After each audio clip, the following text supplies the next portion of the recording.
మరి మొట్టమొదటిగా the college of Bible technology అనంతపూర్గా అనంతపూర్లో దేవుడు తన చిత్త ప్రకారము నిర్ణయించి మన కొరకు ఏర్పాటు చేయబడినటువంటి యొక్క కళాశాలకు నాయకత్వం వహిస్తున్నటువంటి మన విచ్చన్న గారికి మొదటిగా వందనములు కృతజ్ఞతాస్తుతులు చెల్లిస్తున్నామని గారు ప్రత్యేకమైనటువంటి వందనాలు. అదేవిధంగా క్రీస్తు శకం 2025 సంవత్సరపు శుభాకాంక్షలు తెలియజేస్తున్న అన్న గారికి మొదటిగా, అదేవిధంగా కూడి వచ్చినటువంటి పెద్దలకు విశ్వాసులకు అందరికీ కూడా మన ప్రభు అయినటువంటి యేసుక్రీస్తు వారి నామంలో క్రీస్తు శకం 2025 సంవత్సరపు శుభాకాంక్షలు. ప్రార్థనతో మన వాక్య కార్యక్రమాన్ని ప్రారంభించుకుందాం. దయవుంచి అందరూ కూడా ప్రార్థనలో ఏకీభవించవలసిందిగా మనవి చేస్తున్నాం. ప్రియులారా, మహోన్నతుడా, కృపా సత్య సంపన్నుడా మా తండ్రి, ఇదిగోనైనా ఈ యొక్క ఉదయకాల సమయం వరకు మమ్మల్ని అందరినీ కూడా సజీవ లెక్కలో ఉంచిన విధానాన్ని బట్టి మొదటిగా మీకు వందనములు కృతజ్ఞతాస్తుతులు చెల్లిస్తున్నాను తండ్రి. ఇదిగోనైనా తండ్రి ప్రభువా, గడిచిన 2024 సంవత్సరం అంతా కూడా మీరు కాచి కాపాడి ఉన్నారు. 2025 సంవత్సరంలోనికి మమ్మల్ని అందరినీ కూడా సజీవులుగా తీసుకొచ్చినటువంటి విధానాన్ని బట్టి కూడా మీకు వందనాలు తండ్రి.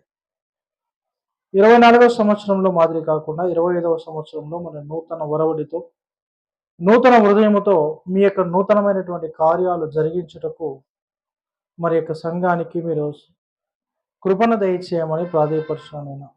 ఇదిగో తండ్రి, మరి వాక్యాన్ని పంచుకోబోతున్నటువంటి నాకు పరిశుద్ధాత్మ దేవుని యొక్క సహాయమును, సమస్తమైనటువంటి జ్ఞానాన్ని ప్రసాదించమని ప్రాధేయపరచు. ఇక చిన్న ప్రార్థన మా ప్రభు, మా రక్షకుడైనటువంటి యేసుక్రీస్తు వారి నామమున అడిగి వేడుకొనుచున్నాను తండ్రి, ఆమేన్. ప్రియమైనటువంటి దేవుని వారలారా, మరి కొద్దిసేపు వాక్య భాగాన్ని మనం ధ్యానించుకుందాం. చదవబడినటువంటి లేఖన భాగము ప్రసంగి గ్రంథము 1వ అధ్యాయము. చదవబడినటువంటి లేఖన భాగము ప్రసంగి గ్రంథము 1వ అధ్యాయము 9వ వచనం నుంచి చదవండి. 9 నుంచి. మునుపు ఉండినదే ఇక ఉండబోవున్నది, మునుపు జరిగినదే ఇక జరగబోవున్నది, సూర్యుని క్రింద నూతనమైనది ఎదియూ లేదు, ఇది నూతనమైనదని ఒక దానిని గూర్చి ఒకడు చెప్పును, అదిను మనకు ముందు ఉండిన తరములలో ఉండినది. ఈ చదువుకున్నటువంటి లేఖన భాగము ప్రపంచంలో యేసుక్రీస్తుల వారు యొక్క భూమి మీదకి రాక మనకు మహాజ్ఞాని అయినటువంటి సొలొమోను గారి ద్వారా దేవుడు పలికించబడినటువంటి మాట. సొలొమోను గారు యేసుక్రీస్తు కన్నా ముందు ఉన్నటువంటి భూమి మీద ఉన్నటువంటి మహాజ్ఞాని. ఈ మహాజ్ఞాని సెలవిస్తున్నాడు, ఏమంటున్నాడు అంటే, ఏమని, ఎడతెరిపి లేకుండా సమస్తమును జరుగుచున్నది, మనుషులు దాన్ని వివరింపజాలరు, చూచుట చేత కన్ను తృప్తి పొందకున్నది, వినుట చేత చెవికి తృప్తి కలుగుట లేదు, మునుపుండినదే ఇక ఉండబోవున్నది అని అంటున్నాడు. మునుపుండినది అనగా పూర్వం ఉండినదే ఇక ఉండబోవున్నది అని అంటున్నాడు. మునుపు ఏమున్నది? మునుపు ఇంతకు ఏమున్నది? సొలొమోను గారు అంటున్నాడు మునుపు ఉండినదే ఇప్పుడు కూడా ఉండబోన్నది అని అంటున్నాడు. ఇంతకు మునుపు ఏమున్నది ఇంతకు? అది ఎలా పెట్టి కొంచెం ముందుకు వద్దాం ప్రియులరా. మునుపు ఉండినదే ఇక ఉండబోవున్నది, మునుపు జరిగినదే ఇక జరగబోవున్నది, సూర్యుని క్రింద నూతనమైనది ఏదియూ లేదు అని అంటున్నాడు. అంటే సూర్యుని కింద కొత్తది నూతనమైనది ఏదీ లేదని మహాజ్ఞాని సెలవిస్తున్నాడు. మునుపు జరిగినదే ఇప్పుడు జరగబోవున్నది, మునుపు ఉండినదే ఇక ఉండబోవున్నది. అసలు ఏంటి మునుపు ఏమున్నది? ఇంతకు మునుపు ఉన్నది, మునుపు అంటే పూర్వం. నీకు పూర్వం ఏమున్నది? నువ్వు పుట్టిన తర్వాత ఏమున్నది? ఇక రాబోటువంటి వారికి కూడా జరగబోతున్నది ఏంటి, జరిగేది ఏంటి? ఈరోజు యావత్ ప్రపంచం అంతా కూడా ఈ జనవరి 1వ తేదీనంటే ఏమండి, అందరూ కూడా సంబరాలతో 2024వ సంవత్సరానికి బాయ్ చెప్పి 2025వ సంవత్సరానికి వెల్కమ్ చెప్తున్నటువంటి ఒక రోజు. కానీ సొలొమోన్ గారు అంటున్నారు, మనమంతా ఏమనుకుంటున్నామంటే నూతన సంవత్సరము అని అంటున్నారు. నూతన సంవత్సరము. సొలొమోన్ గారు ఏమంటున్నారు అంటే నూతన సంవత్సరం అంటూ ఏదీ లేదు అని అంటున్నారు. అంటే నూతనమైనదంటూ ఏదీ లేదు అని అంటున్నారు. ఆయన మునుపుండినదే ఇక ఉండబోవున్నది, మునుపు జరిగినది ఇక జరగబోవున్నది. 2024లో జరిగినది 2025లో జరుగుతుంది. ఏం జరిగింది 2024? 2024 సంవత్సరానికి మునుపు 2023వ సంవత్సరంలో ఏ విధంగా అయితే వెల్కమ్ పలికారో 2024కి, 2025 కూడా అదే జరుగుతుంది. అదే జరిగింది. 2024వ సంవత్సరంలో డిసెంబర్ 31వ తేదీ ఏదైతే జరిగిందో 2025వ సంవత్సరం 31వ తేదీ అదే జరుగుతుంది. అదే జరుగుతుంది. ఏం జరిగింది ఇంతకు? అదే ఏంటి? దేని గురించి చెప్తున్నాడు? మరి భూమి మీద నూతనమైనది ఏది లేదంటున్నాడు. సూర్యుని క్రింద అంటున్నాడు. బాగా వినాలి. సూర్యుని క్రింద నూతనమైనది ఏది లేదు అని అంటున్నాడు. సో దేని గురించి మాట్లాడుతున్నాడు అంటే ఈరోజు మనం తెలుసుకోవాల్సినటువంటి ఒక అంశం పేరు ఏంటంటే నూతన సంవత్సరము అనేటువంటి ఈ సంవత్సరం యొక్క చరిత్ర. ఈ నూతన సంవత్సరం అనేటువంటి చరిత్ర ఏంటి అంటే అసలు ఈ నూతన సంవత్సరాన్ని ఎవరు ప్రారంభించారు ఇంతకు? అసలు సంవత్సరము అంటే ఏంటి అంటే సంవత్సరం అనగా ఏమండి, ఆంగ్ల క్యాలెండర్ ప్రకారము 365 రోజులు లేదా 366 రోజులు. ఇది ఆంగ్ల క్యాలెండర్ ప్రకారము. అదే తెలుగు క్యాలెండర్ ప్రకారం అయితే తెలుగు క్యాలెండర్లో కూడా 12 నెలలు ఉన్నాయి. మరి ఈ 12 నెలలో ఒక నెలకు తెలుగు క్యాలెండర్ ప్రకారము మనకి ఎన్ని రోజులు వస్తాయంటే 15 రోజులు ఒక పక్షము, మిగతా 15 రోజులు ఒక పక్షము. ఈ 15 రోజులు 15 రోజులు కలిపితే ఒక మాసానికి 30 రోజులు, 30 రోజులు కలిపి ఒక మాసం అవుతుంది. అది చైత్ర మాసంతో స్టార్ట్ అవుతుంది. ఏమండి, తెలుగులో కూడా 12 నెలలు ఉన్నాయి. అయితే ఈ 12 నెలలకు ఒక్కొక్క నెలకు ఎన్ని రోజులు ఉన్నాయంటే 30 రోజులు ఉన్నాయి. లెక్క కడితే 12 ఇంటూ 30 లెక్క కడితే ఎన్ని రోజులు అవుతాయంటే 360 రోజులు అవుతాయి. జాగ్రత్తగా వినాలి ప్రియులారా. అదే ఇస్లామిక్ క్యాలెండర్ ఉంది. ఎందుకు మాట్లాడుతున్నాను ఈ 3 క్యాలెండర్ గురించి అంటే ప్రపంచంలో అత్యధికంగా వాడుకలో ఉండేటువంటి ఈ క్యాలెండర్స్ 3. ఒకటి తెలుగు క్యాలెండర్, మొట్టమొదటిది ఏమండి ఇంగ్లీష్ క్యాలెండర్ అనగా ఆంగ్ల క్యాలెండర్. ఇది ఇంగ్లాండ్ వారిచే ఆమోదించబడినటువంటి క్యాలెండర్. అదే రెండవదిగా మన ఆంధ్రప్రదేశ్లో అయితే ఉపయోగించేటువంటి క్యాలెండర్ తెలుగు క్యాలెండర్. మూడవదిగా ఇస్లామిక్ క్యాలెండర్. ఈ ఇస్లామిక్ క్యాలెండర్ లో కూడా మొహరం నెలతో ప్రారంభమవుతుంది, రంజాన్ మాసంతో అంతమవుతుంది. రంజాన్ పండుగ రోజు నుంచి మరలా మొదటి నెల ప్రారంభమవుతుందట. అంటే వీరు కూడా వీరి యొక్క నెలలో ఎన్ని రోజులు ఉన్నాయంటే 355 రోజులు ఉన్నాయి సంవత్సరానికి. 355 రోజులు అంటే ఒక సంవత్సర కాలానికి 350 రోజులు ఇస్లామిక్ క్యాలెండర్ ప్రకారము వ్రాయబడితే తెలుగు క్యాలెండర్ ప్రకారము ఒక సంవత్సరానికి 360 రోజులు వ్రాయబడితే అదే ఆంగ్లమాన క్యాలెండర్ ప్రకారము సంవత్సరానికి 365 రోజులు లేదా 366 రోజులుగా విభజించబడ్డాయి. ఇది క్యాలెండర్ యొక్క చరిత్ర. అసలు ఈ క్యాలెండర్లు ఒక్కొక్క దేశాన్ని బట్టి ఒక్కొక్క రకంగా ఉన్నాయి, వివిధ దేశాలను బట్టి వివిధ రకాలుగా ఉన్నాయి. ఇప్పుడైతే యావత్ ప్రపంచం అంతా ఒకే ఒక క్యాలెండర్ ను మనం ఉపయోగించుకుంటున్నామో ఆ క్యాలెండర్ ఏంటి అంటే గ్రిగోరియన్ క్యాలెండర్. అసలు ఈ క్యాలెండర్ లో జనవరి 1 అనేటువంటిది ఎక్కడి నుంచి ప్రారంభమైంది? ఈ జనవరి 1 నూతన సంవత్సర వేడుకలు ఎక్కడ ప్రారంభమైంది మనం ఒక్కసారి ఆలోచిస్తే ప్రియులారా, 2000 సంవత్సరాలకు పూర్వం అలా వెళ్ళిపోతే క్రీస్తు పూర్వం 45వ సంవత్సరంలో ఏమండి ఒక వ్యక్తి ఉన్నాడనండి, Julius Caesar. Okay, Julius Caesar. ఈ క్రీస్తు పూర్వం యేసుక్రీస్తుల వారు భూమి మీదకి రాక మునుపు ఏడి బైబిల్లో ఉన్నటువంటి కైసర్ కాదండి, ఔగుస్తు కైసర్ కాదు, అతని కంటే ముందున్నటువంటి వ్యక్తి జూలియస్ కైసర్ అనేటువంటి వ్యక్తి ఉన్నాడు. ఇతడు చరిత్రలో రాయబడ్డాడు. ఇతని గురించి చరిత్రలో రాయబడింది. క్రీస్తు పూర్వం 45వ సంవత్సరంలో ఉన్నాడు. ఇతను ఏం చేశాడంటే జూలియస్ అనేటువంటి ఒక క్యాలెండర్ ను ప్రవేశపెట్టాడు. ఈ జూలియస్ క్యాలెండర్ లో మనకు ఏమండి దాదాపుగా 365 రోజులు ఏమండి విభజించబడింది జూలియస్ ఈ క్యాలెండర్. అయితే ఈ ఈ క్రీస్తు పూర్వం 45వ సంవత్సరంలో ఏమండి ఈ జూలియస్ కైసర్ అనేటువంటి వ్యక్తి మరి ఏ సామ్రాజ్యంలో ఉన్నటువంటి పౌరుడుగా ఉన్నాడంటే రోమా సామ్రాజ్యంలో ఒక పౌరుడుగా ఉన్నాడు. రోమా సామ్రాజ్యాన్ని పరిపాలించేటువంటి ఒక చక్రవర్తిగా కూడా ఉన్నాడు అండి.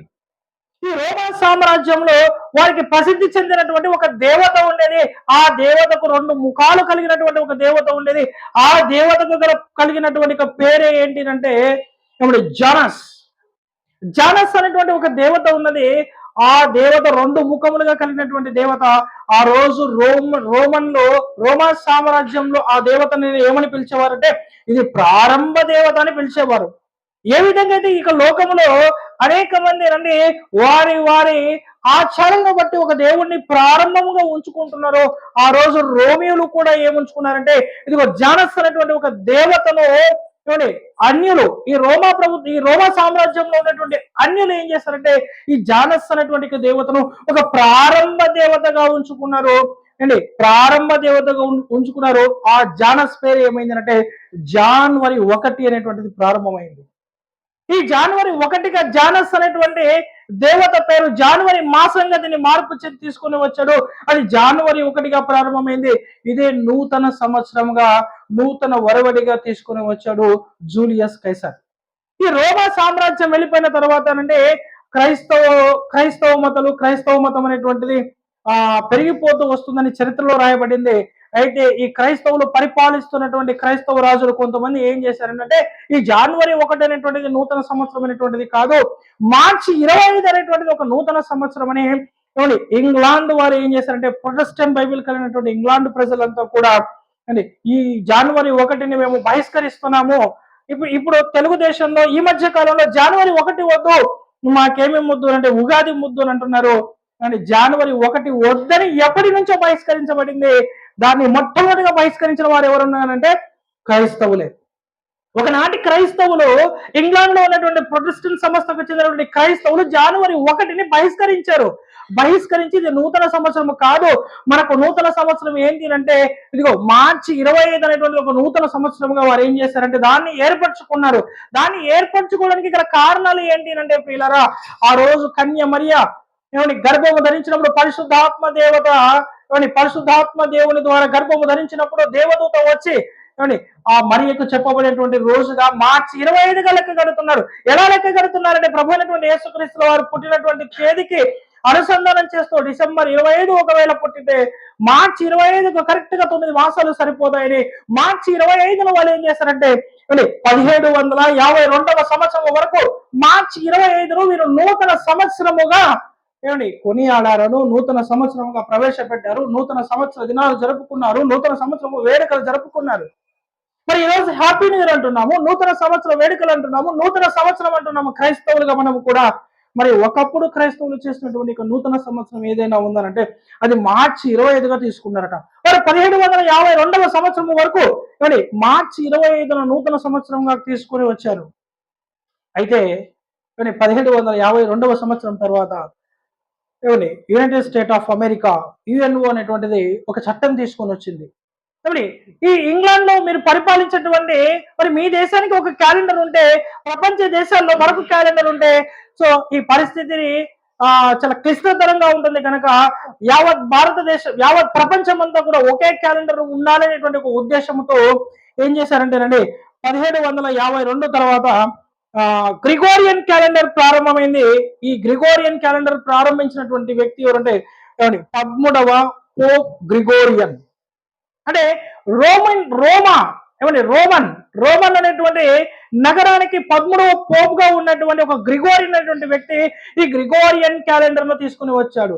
మరి ఈ గ్రిగోరియన్ క్యాలెండర్ లో క్రీస్తు పూర్వం 45వ సంవత్సరంలో ఉన్న ప్రవేశపెట్టినటువంటి దాదాపు కొన్ని నెలలు కూడా ఇందులోనికి తీసుకొని వచ్చారు. సో అందులో ఉన్నటువంటిది జనవరి 1 ఏమండి, తర్వాత వచ్చేటువంటిది మాసం 1 ఆగస్టు ఏమండి, 8వ మాసంగా పిలువబడుతున్నటువంటిది ఒక ఆగస్టు.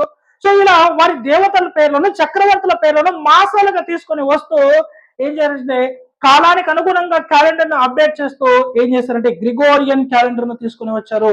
ఈ గ్రిగోరియన్ క్యాలెండర్ లో 365 రోజులుగా పొందుపరచబడింది. అయితే ఇది పొందుపరచడానికి ఈ గ్రిగోరియన్ 13వ పోప్ గ్రిగోరియన్ అనేటువంటి వ్యక్తి ఈ 16వ శతాబ్దంలో ఈ క్యాలెండర్ ను తీసుకోవడానికి ఒక ప్రధానమైనటువంటి కారణం కూడా ఉంది. ఒక బలమైనటువంటి ఎవిడెన్స్ కూడా ఉంది. అది ఏంటి అంటే ఒక ఖగోళ శాస్త్రవేత్త తన ఆధీనంలో ఉన్నటువంటి తన సంస్థానంలో ఉన్నటువంటి ఒక ఖగోళ శాస్త్రవేత్త ఆకాశాన్ని పరిశోధించి ఏం చేశాడంటే భూమి తన చుట్టూ తాను తిరుగుతూ సూర్యుని చుట్టూ 365 రోజులు తిరుగుతుంది. కాలానుగుణంగా ఒక రోజు అటు ఇటుగా తిరుగుతుంది కనుక 365 రోజులు 366 రోజులుగా లెక్క కట్టి ఏం చేశారంటే ఇదిగో గ్రిగోరియన్ క్యాలెండర్ ను రూపొందించారు. ఇందుకు మరి ఈ క్యాలెండర్ ప్రకారం చూసుకుంటే ఏమంటున్నారనంటే మన ఆంధ్ర వాళ్ళైతే ఈ జనవరి 1 వద్దు, మనకు తెలుగు సంవత్సరాది ఉగాది ప్రారంభమని అంటున్నారు. ఇది ఆంధ్రాలో మాత్రమే, మన భారతదేశంలో. అలాగే గుజరాతీ వెళితే ఏమంటారంటే వారు కొత్త సంవత్సరాన్ని ఉగాదిగా వారు కొనియాడరు, ఉగాదిగా వారు లెక్క కట్టరు. దేని లెక్క కడతారంటే దీపావళి రోజున మరుసటి రోజున వాళ్ళు కొత్త సంవత్సరంగా లెక్క కడతారు. దీపాలు వెలిగించి కొత్త సంవత్సరాన్ని ఆహ్వానించుకుంటారట. అంటే దేశాన్ని బట్టి, దేశంలో ఉన్నటువంటి కొన్ని రాష్ట్రాలను బట్టి, ప్రాంతాలను బట్టి, ప్రజలను బట్టి ఏమైందంటే నూతన సంవత్సరం అనేటువంటిది మారుతూ వచ్చింది. ఇలా మారుస్తారనే దేవుడు ఏం రాశాడంటే ఆ రోజు సొలొమోను గారి ద్వారా ఒక మాట రాయించాడు. ఇప్పుడు చదవండి, ప్రసంగి గ్రంథం 1వ అధ్యాయం 10వ వచనంలో నూతనమైనది ఏదియో లేదు అన్నాడు. ఏమన్నాడు తెలుసా? నూతనమైనది ఏదీ లేదు. ఎందుకంటే ఇదిగో నాయన మీలో నుంచి అనేక మంది బయలుదేరుతారు. ఒకరు నూతనమైనటువంటిది ఉగాది అంటాడు, ఇంకొకరు నూతనమైనది దీపావళి అంటాడు, ఇంకొకరు నూతనమైనటువంటిది మార్చి 25 అంటారు, ఇంకొకరు వచ్చి ఇంకొక రకంగా వర్ణిస్తారు. సో కనుక నూతన సంవత్సరం అనేటువంటిది మనుషులు ఏర్పాటు చేసుకున్నటువంటిది, కానీ దేవుడు ఏర్పాటు చేసినటువంటి సంవత్సరం ఒకటి ఉంది. అది ఏంటిదంటే సూర్యుని చుట్టూ భూమి 365 రోజులు కంప్లీట్ చేసి అక్కడి నుంచి స్థానం మొదలవుతుంది. అదే నూతన సంవత్సరం. అనగా భూమి ఏమవుతుంది అంటే సూర్యుడు ఒక మాట ఉంటుంది బైబిల్లో, సూర్యుడు తను అస్తమించినటువంటి చోటికి త్వరపడి. ప్రసంగి గ్రంథము 1వ అధ్యాయం 5వ వచనం, సూర్యుడు ఉదయించును, సూర్యుడు అస్తమించును, తాను ఉదయించు స్థలము మరణ చేరుటకు త్వరపడును గాలి. చాలండి, సూర్యుడు మళ్ళీ చదవండి 5వ అధ్యాయము, సూర్యుడు ఉదయించును, సూర్యుడు అస్తమించును. సూర్యుడు ఏం చేస్తాడట? సూర్యుడు ఉదయిస్తాడట, సూర్యుడు అస్తమిస్తాడట. ఆ తర్వాత ఏమవుతుందంటే తాను ఉదయించు స్థలము మరలా చేరుటకు ఏం చేస్తాడ? త్వరపడతాడు. అంటే సూర్యుడు కూడా తిరుగుతూ ఉన్నాడు, తనకు ఒక స్థానం ఉంది, ప్రథమ స్థానం ఉంది, ఒక కేంద్ర స్థానం ఉంది. ఆ స్థానంలో మొదలవుతాడు సూర్యుడు. సో ఒకసారి ఉదయిస్తాడు, మరలా అస్తమిస్తాడు, మరలా తన స్థానానికి వెళ్ళిపోతాడు. సూర్యుని చుట్టూ సూర్యుడు తిరుగుతూ ఉంటాడు. అంటే సూర్యుడికి ఇచ్చినటువంటి తన కక్షలో సూర్యుడు తిరుగుతూ ఉంటాడు. సూర్యుని చుట్టూ భూమి తిరుగుతుంది. ఈ భూమి తిరుగుతున్నప్పుడు ఒక్కసారి తన కేంద్ర స్థానం నుండి ఒక్కసారి సూర్యుడిని చుట్టి రావడానికి ఎన్ని రోజులు పడుతుందట? ఖగోళ శాస్త్రవేత్తలు లెక్క కట్టినటువంటి కాలము 365 రోజులు. అంటే ఈ గ్రిగోరియన్ క్యాలెండర్ ప్రకారము లెక్క కడితే ఎగ్జాక్ట్ గా 365 రోజులు వస్తున్నాయి. కాబట్టి ప్రపంచ వ్యాప్తంగా ఇదే క్యాలెండర్ ను వాడాలని అమల్లోకి తీసుకుని వచ్చారు, అమలు పరుస్తూ ఉన్నారు. అయితే ఈ నూతన సంవత్సరపు వేడుకలను దేశాన్ని బట్టి వివిధ రకాలుగా జరుపుకుంటున్నారండి. అదే స్పెయిన్ దేశంలో ఏం చేస్తారో తెలుసా? ఈ స్పెయిన్ దేశంలో ఉన్నటువంటి స్పెయిన్ ప్రజలు ఈ నూతన సంవత్సరాన్ని ఎలా ఆహ్వానిస్తారు అంటే వారి జీవితాలలో వారికి ఒక నమ్మకం ఉంది. వారిలో ఉన్నటువంటి ఒక పురాతన కాలమైనటువంటి గ్రంథాల ఆధారంగా వాళ్ళు ఏం చేస్తారు అంటే ఈ 12 మాసాలకు గుర్తుగా 12 ద్రాక్ష పండ్లను ఒక గ్లాస్ లో తీసుకొని గంటకు ఒక ద్రాక్షను తీసుకుంటూ 12 ద్రాక్షలను వాళ్ళు ఏం చేస్తారంటే తిని భుజించి కొత్త సంవత్సరాన్ని వాళ్ళు ఆస్వాదిస్తారు. సో దీన్ని బట్టి వాళ్ళ నమ్మకం ఏంటి అంటే ఇదిగో ఈ 12 ద్రాక్షలు మా జీవితంలో 12 నెలలుగా ఉన్నాయి కనుక ఈ వీటిని మనం జ్ఞాపకం చేసుకుంటూ కొత్త సంవత్సరాన్ని ఆస్వాదించాలనేటువంటిది వీరి నమ్మకము, వీరి ఆచార్యం. అంటే మరొక దేశాన్ని మనము ఒకసారి జ్ఞాపకం చేసుకుందాం పిల్లరా. అదే జపాన్స్. ఈ జపనీయులైతే ఏం చేస్తారు అంటే, జపనీయులు కొత్త సంవత్సరాన్ని ఏ విధంగా ఆస్వాదిస్తారంటే, జపాన్ లో ఉన్నటువంటి వారి యొక్క ఆచార ప్రకారము న్యూడిల్స్ ఒక మరుగుతున్నటువంటి సూప్ లో వేసి తిని వారు కొత్త సంవత్సరాన్ని ఆస్వాదిస్తారట. అది కూడా ఎలాగనట, పచ్చి నూడిల్స్ ను సూప్ లో వేడి వేడి సూప్ లో వేసి కొరుక్కొని తింటారట. అంటే మరి కొరుక్కొని తినడానికి ఆచారం ఏమైనా ఉందంటే, ఇదిగో పాతది గతించిపోయినది, పాతదంటే చెడును కొరికి పారవేసి ఏమండి నూతనమైనటువంటిది మా జీవితంలోకి రావాలనేటువంటి ఒక ఆశతో, ఒక దృఢ సంకల్పంతో వాళ్ళు ఏం చేస్తారంటే, ఇదిగో నూతన సంవత్సరాన్ని ఈ విధంగా వారు ఆహ్వానిస్తారట.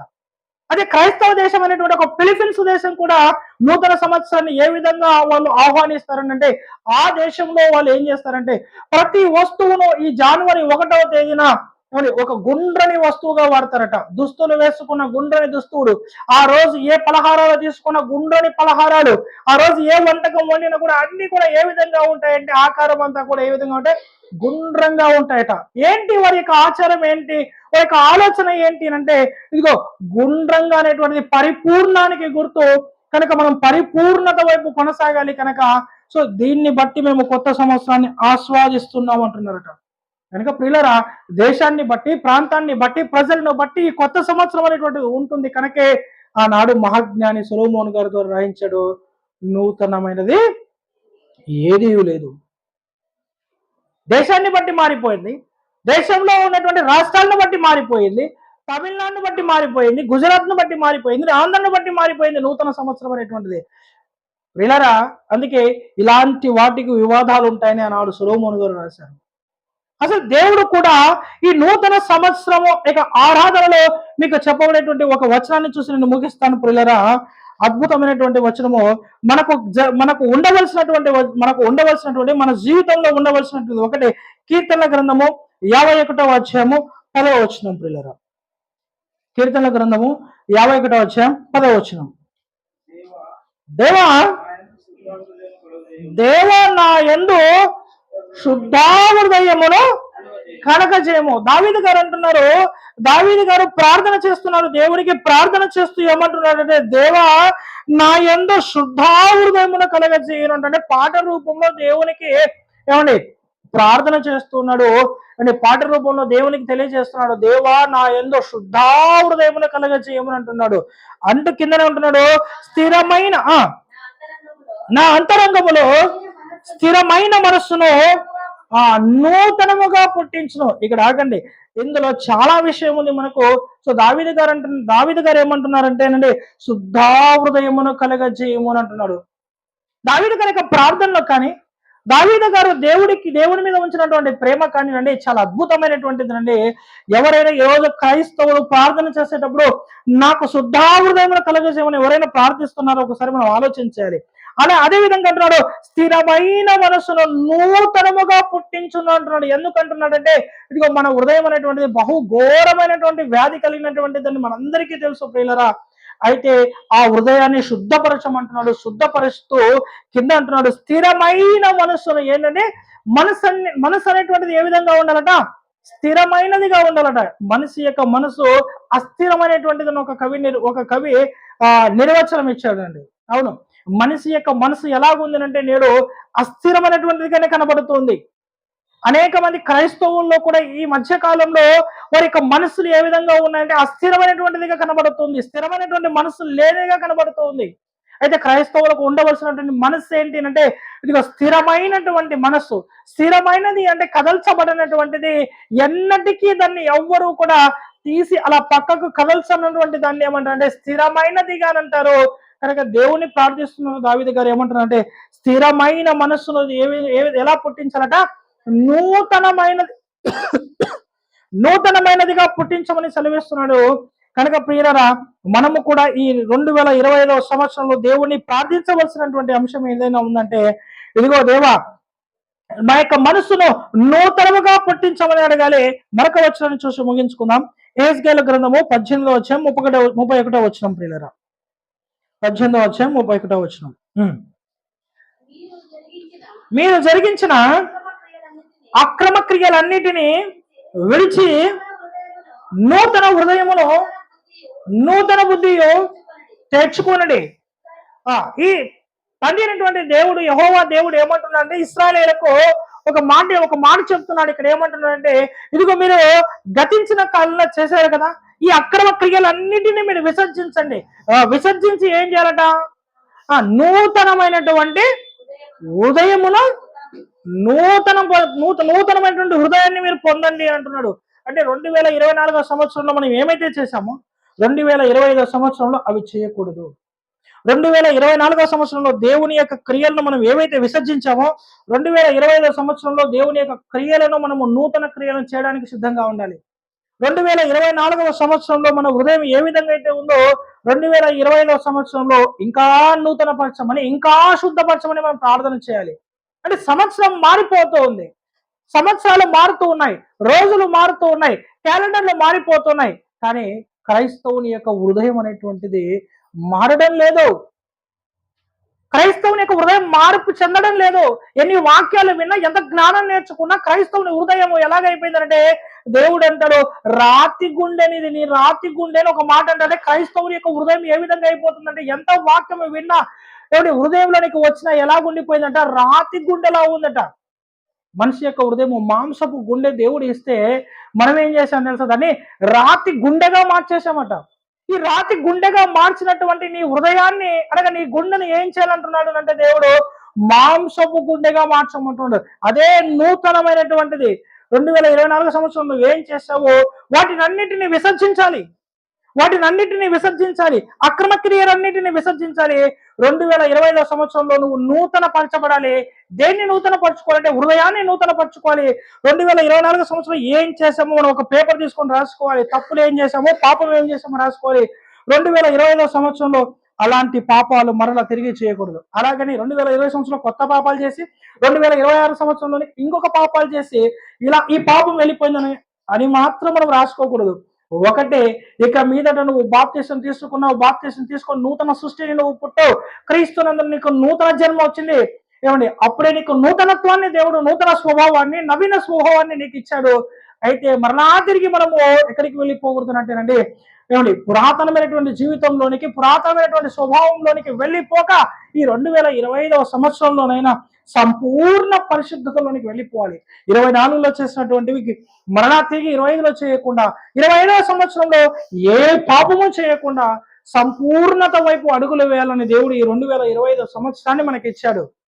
కనుక ప్రియులారా, మీకు అందరికీ నేను తెలియజేసేటువంటి ఒక విషయం ఏంటంటే, ఏమండి, ఈ 2025 సంవత్సరంలోనైనా మనం ఏం చేయాలంటే దేవుని యొక్క క్రియలను, నూతనమైనటువంటి క్రియలను ఎలా చేయాలంట, హృదయంతో.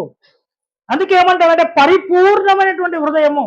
దేవుణ్ణి ఎలా ఆరాధించాలట, పూర్ణ మనసుతోనూ పూర్ణ హృదయంతో అంటారు. దేవుణ్ణి ఆరాధించడం అనగా దేవుని పని చేయడం, వాక్య ప్రకారం నడుచుకోవడం.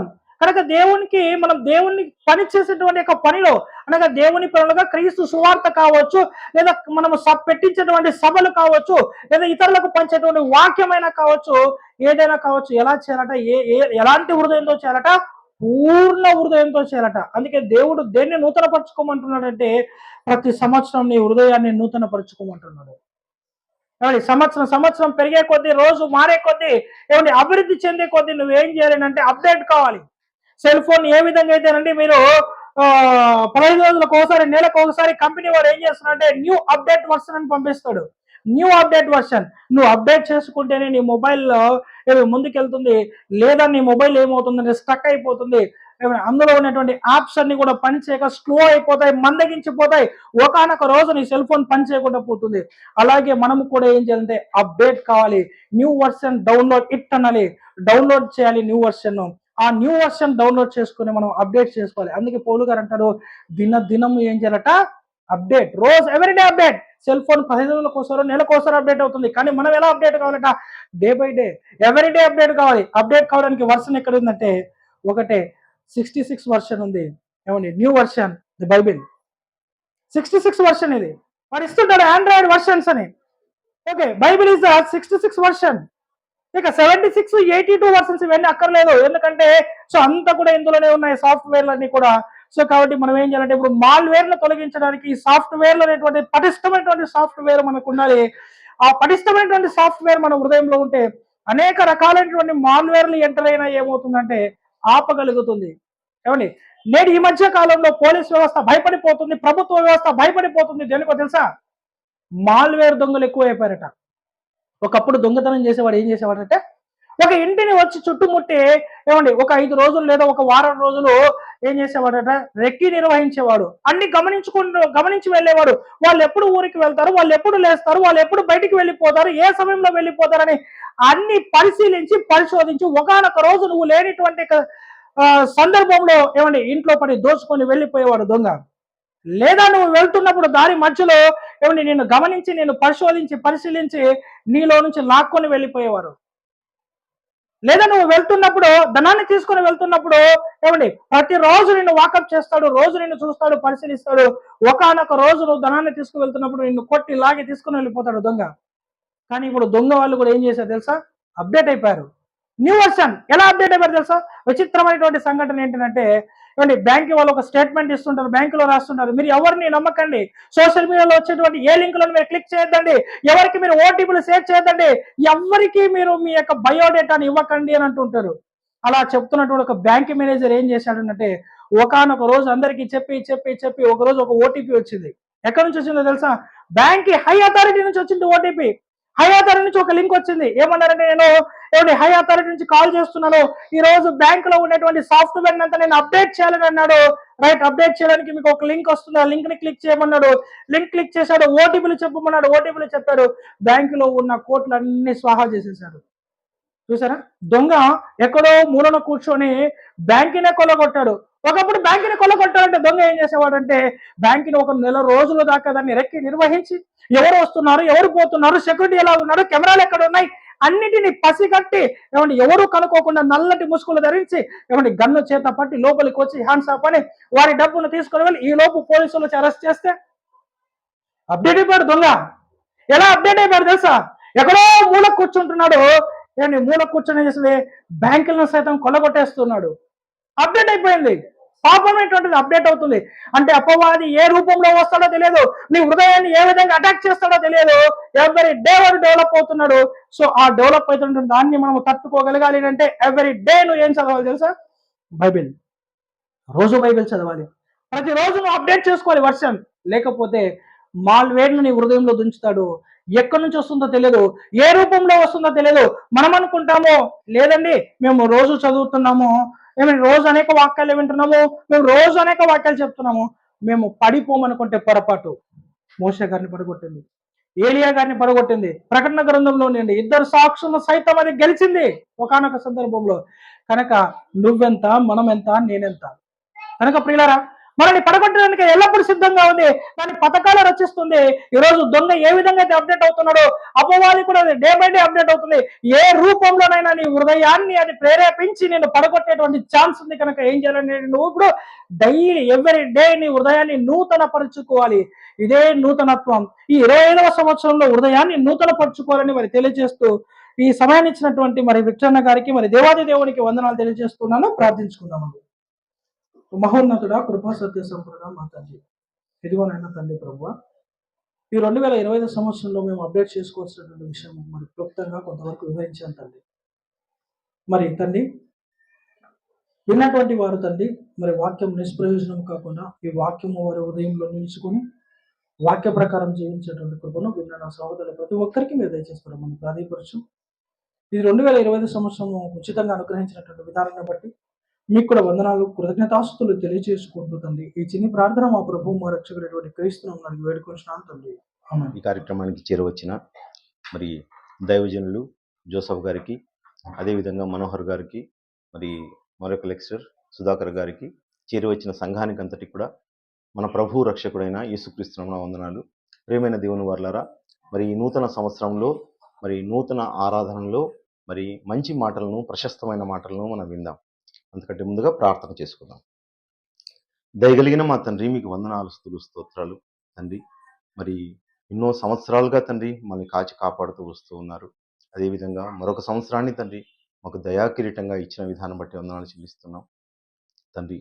మరి ఈ కాలంలో తండ్రి మరి దీనిని మేము పరిశుద్ధపరుచుకొని ఈ భూమి మీద బ్రతకాలు, ఆ విలువైన మాటలు తండ్రి గ్రంథస్థం చేయించి రాయించి మా యొక్క ఆత్మ మార్పుకై తండ్రి మాకు ఇచ్చిన విధానం బట్టి వందనాలు చెల్లిస్తున్నాం తండ్రి. సంఘంగా మమ్మల్ని అందరినీ తండ్రి ఈ విధంగా కూర్చునే విధానం బట్టి వందనాలు చెల్లిస్తున్నాం తండ్రి. మరి మీ మంచి మాటలు మేము వినబోతుండగా తండ్రి మీ ఆత్మ సహాయాన్ని మాకు దయచేయండి. అదేవిధంగా తండ్రి మీ పిల్లలందరూ తండ్రి వినగలిగిన మంచి మనసును కూడా ప్రసాదించమని ప్రార్థిస్తూ వర్తిస్తూ సమస్త ఘనత మహిమలు మీకు ఆరోపిస్తూ క్రీస్తు నామములో ప్రార్థిస్తున్నాం తండ్రి. ఆమేన్. ప్రియమైన దేవుని వర్లారా, కాలం దయా కిరీటం, కాలం దయా కిరీటం. ఈరోజు ఈ భూమి మీద 84 లక్షల జీవరాశులు అన్నవి జీవిస్తున్నాయి. ఇవేవి కూడా కాలాన్ని లెక్కించడం లేదండి. అన్నీ కూడా బ్రతుకుతూ ఉన్నాయి. ఏ రోజో తెలియదు, ఏ వారమో తెలియదు, రేపు ఏమి తింటామో తెలియదు, రాత్రి ఏ విధంగా పడుకోవాలో తెలియదు, రాత్రికి ఆహారం దొరుకుతుందో లేదో కూడా తెలియదండి. ఏమండి, ప్రకృతి అంతా గిజగిజలాడుతోంది. ప్రకృతి మానవుని కోసం ఏం చేస్తుందో తెలుసా? తమ ప్రాణాన్ని పరంగా పెడుతున్నాయి. కానీ మానవుడు నూతన పరుచుకోవలసిన దాన్ని నూతన పరుచుకోక వేటినో ఆశిస్తూ ఆలోచిస్తూ వాటిని కోరుకుంటూ వెనకాల పరిగెత్తున్నాడండి. ఏమండి, ఈరోజు ధనం వెనకాల పరిగెత్తే మనుషులు, సుఖం కోసం పరిగెత్తే మనుషులు, తిండి కోసం పరిగెత్తే మనుషులు, ఏమండి దోపిడీ చేసే కోసం పరిగెత్తే మనుషులు, అన్యాయం, అక్రమం, మోసం, ఇవన్నీ కార్యక్రమాల్లో మనిషి ఎలా ఉన్నాడంటే ఆరితేరిపోయాడు. అన్నింటి వెనకాల పరిగెత్తుతూనే ఉన్నాడే కానీ మనిషి ఒక నిమిషం కూర్చొని ప్రశాంతంగా కూర్చొని నేను ఎలా బ్రతకాలి, నాకు ఈ జీవితాన్ని దయచేసిన దేవుడు ఉన్నాడా లేడా అనే విషయాన్ని కూడా ఆలోచించలేకపోతున్నారండి. ఉరుకుల పరుగుల జీవితం అయిపోయింది. ఏమండి, ఈరోజు చూడండి ఎలా అంటున్నారంటే మనుషులు, సంవత్సరం వెళ్ళిపోయిందండి 24, మళ్ళీ అప్పుడే కొత్త సంవత్సరం వచ్చింది, నాకు చూస్తూ ఉంటే ఒక రోజు 2 రోజులు గడిచినట్లుగా ఉంది అంటున్నాడు. ఎందుకు అంటే కూర్చున్న చోట కూర్చోవడం లేదు, నిలబడిన చోట నిలబడడం లేదు, ప్రశాంతత మనిషిలో అస్సలు లేకుండా పోయింది ప్రియులారా. మనిషి పరిగెత్తుతున్నాడు, ఉరుకుల పరుగుల జీవితం. ఏమండి, ఎక్కడంటే అక్కడ ఉంటున్నాడు. ఇదిగో ఈరోజు హైదరాబాద్, రేపు తిరుపతి, మన్నాడు చూస్తే ఇంకో ఊరు, ఆ తర్వాత ఇంకో ఊరు, ఎక్కడో ఫారిన్కి వెళ్ళిపోతున్నాడు, అన్ని చోట్ల తిరుగుతున్నాడు. కానీ తనను గూర్చి తను ఆలోచన మాత్రం ఏమాత్రం చేసుకోకుండా ఉన్నాడు ప్రియులారా. మానవ జీవితం అన్నదండి ఇది చాలా చిన్నది, ఇది చాలా చిన్నది. మానవ ఆయుష్కాలం గురించి బైబిల్ ఏమంటుందంటే ఆవిరి లాంటి జీవితం అంటుంది. ఆవిరి లాంటి జీవితం, నీట బుడగ లాంటి జీవితం అండి. ఈ జీవితం ఎంత చిన్నదంటే ప్రేమైన దేవుని వర్లారా, పేతురు రాసిన మొదటి పత్రిక చెప్తున్నాడు జీవితం గురించి. పేతురు రాసిన మొదటి పత్రిక 1వ అధ్యాయం 24వ వచనంలో పేతురు రాసి సర్వ శరీరులు గడ్డిని పోలిన వారు. చూడండి, సర్వ శరీరులు మన గురించి అండి మాట్లాడుతున్నది, ప్రకృతి గురించి మాట్లాడడం లేదు. వాక్యంలో సర్వ శరీరులు గడ్డిని పోలిన వారు. ఏమండి, మనం గడ్డిని పోలి ఉన్నామా? అంతే కదా. గడ్డి ఉంటుంది, అది ఏమవుతుందంట, ఏమని చెప్తున్నాడు అక్కడ?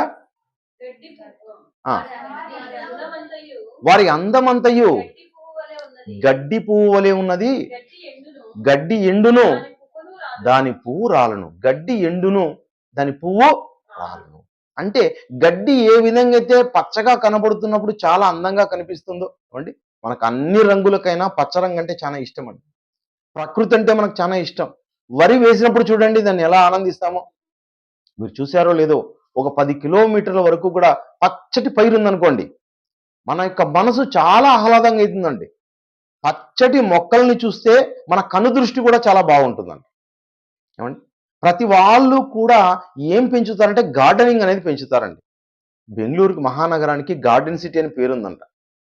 ఎందుకంటే ఆ ప్రాంతం అంతా పచ్చగా, ఏమండి అన్ని పెంచడం, ఉద్యానవనాలు పెంచడం. ఒక ఢిల్లీ నగరమైనా, ఒక భాగ్యనగరమైనా, ఒక బెంగళూరు అయినా, ఇవన్నీ కూడా ఎందుకు నగరాలుగా పేర్లు ప్రసిద్ధి పొందాయంటే అవన్నీ కూడా గార్డెన్ సిటీస్ అండి అన్నీ కూడా. కనుక ప్రేమైన దేవుని వర్లారా, పచ్చటి రంగు చాలా మంచిది, మనుషులందరూ ఇష్టపడతాం. అలా మనిషి కూడా ఒక చిన్న వయసు నుంచి, ఒక చిన్న మొలక దశలో నుండి ఒక మంచి స్థితికి వస్తాడు. ఆ మంచి స్థితికి వచ్చిన తర్వాత ఏమవుతుందంటే డౌన్ఫాల్, కిందికి. ఇంకా ఏమండి, ఒక 35 ఏళ్ల వయసు బాగుంది అనుకుంటే ఆ 35 ఏళ్ల నుంచి ఎనిక్కి వచ్చేది లైఫ్ ఎలా ఉంటుందండి? అంతా కూడా అందం అనేది ఏమైందండి, తరిగిపోతుంది పిల్లలు. నీ యొక్క గొంతు, నీ యొక్క కాళ్ళలో ఉన్న శక్తి, నీ యొక్క చేతుల్లో ఉన్న శక్తి, నీ యొక్క ఆలోచించే శక్తి ప్రతిదీ క్షీణించి క్షీణించి వెళ్ళిపోతుంది. లాస్ట్ నువ్వేమైపోతావు? రాలిపోతావు. ఏమండి? గడ్డి తెగిన గడ్డి పువ్వు అయితే ఒకరోజే, నీకు కొన్ని దినాలు ఎక్కువగా ఉన్నాయి అంతే.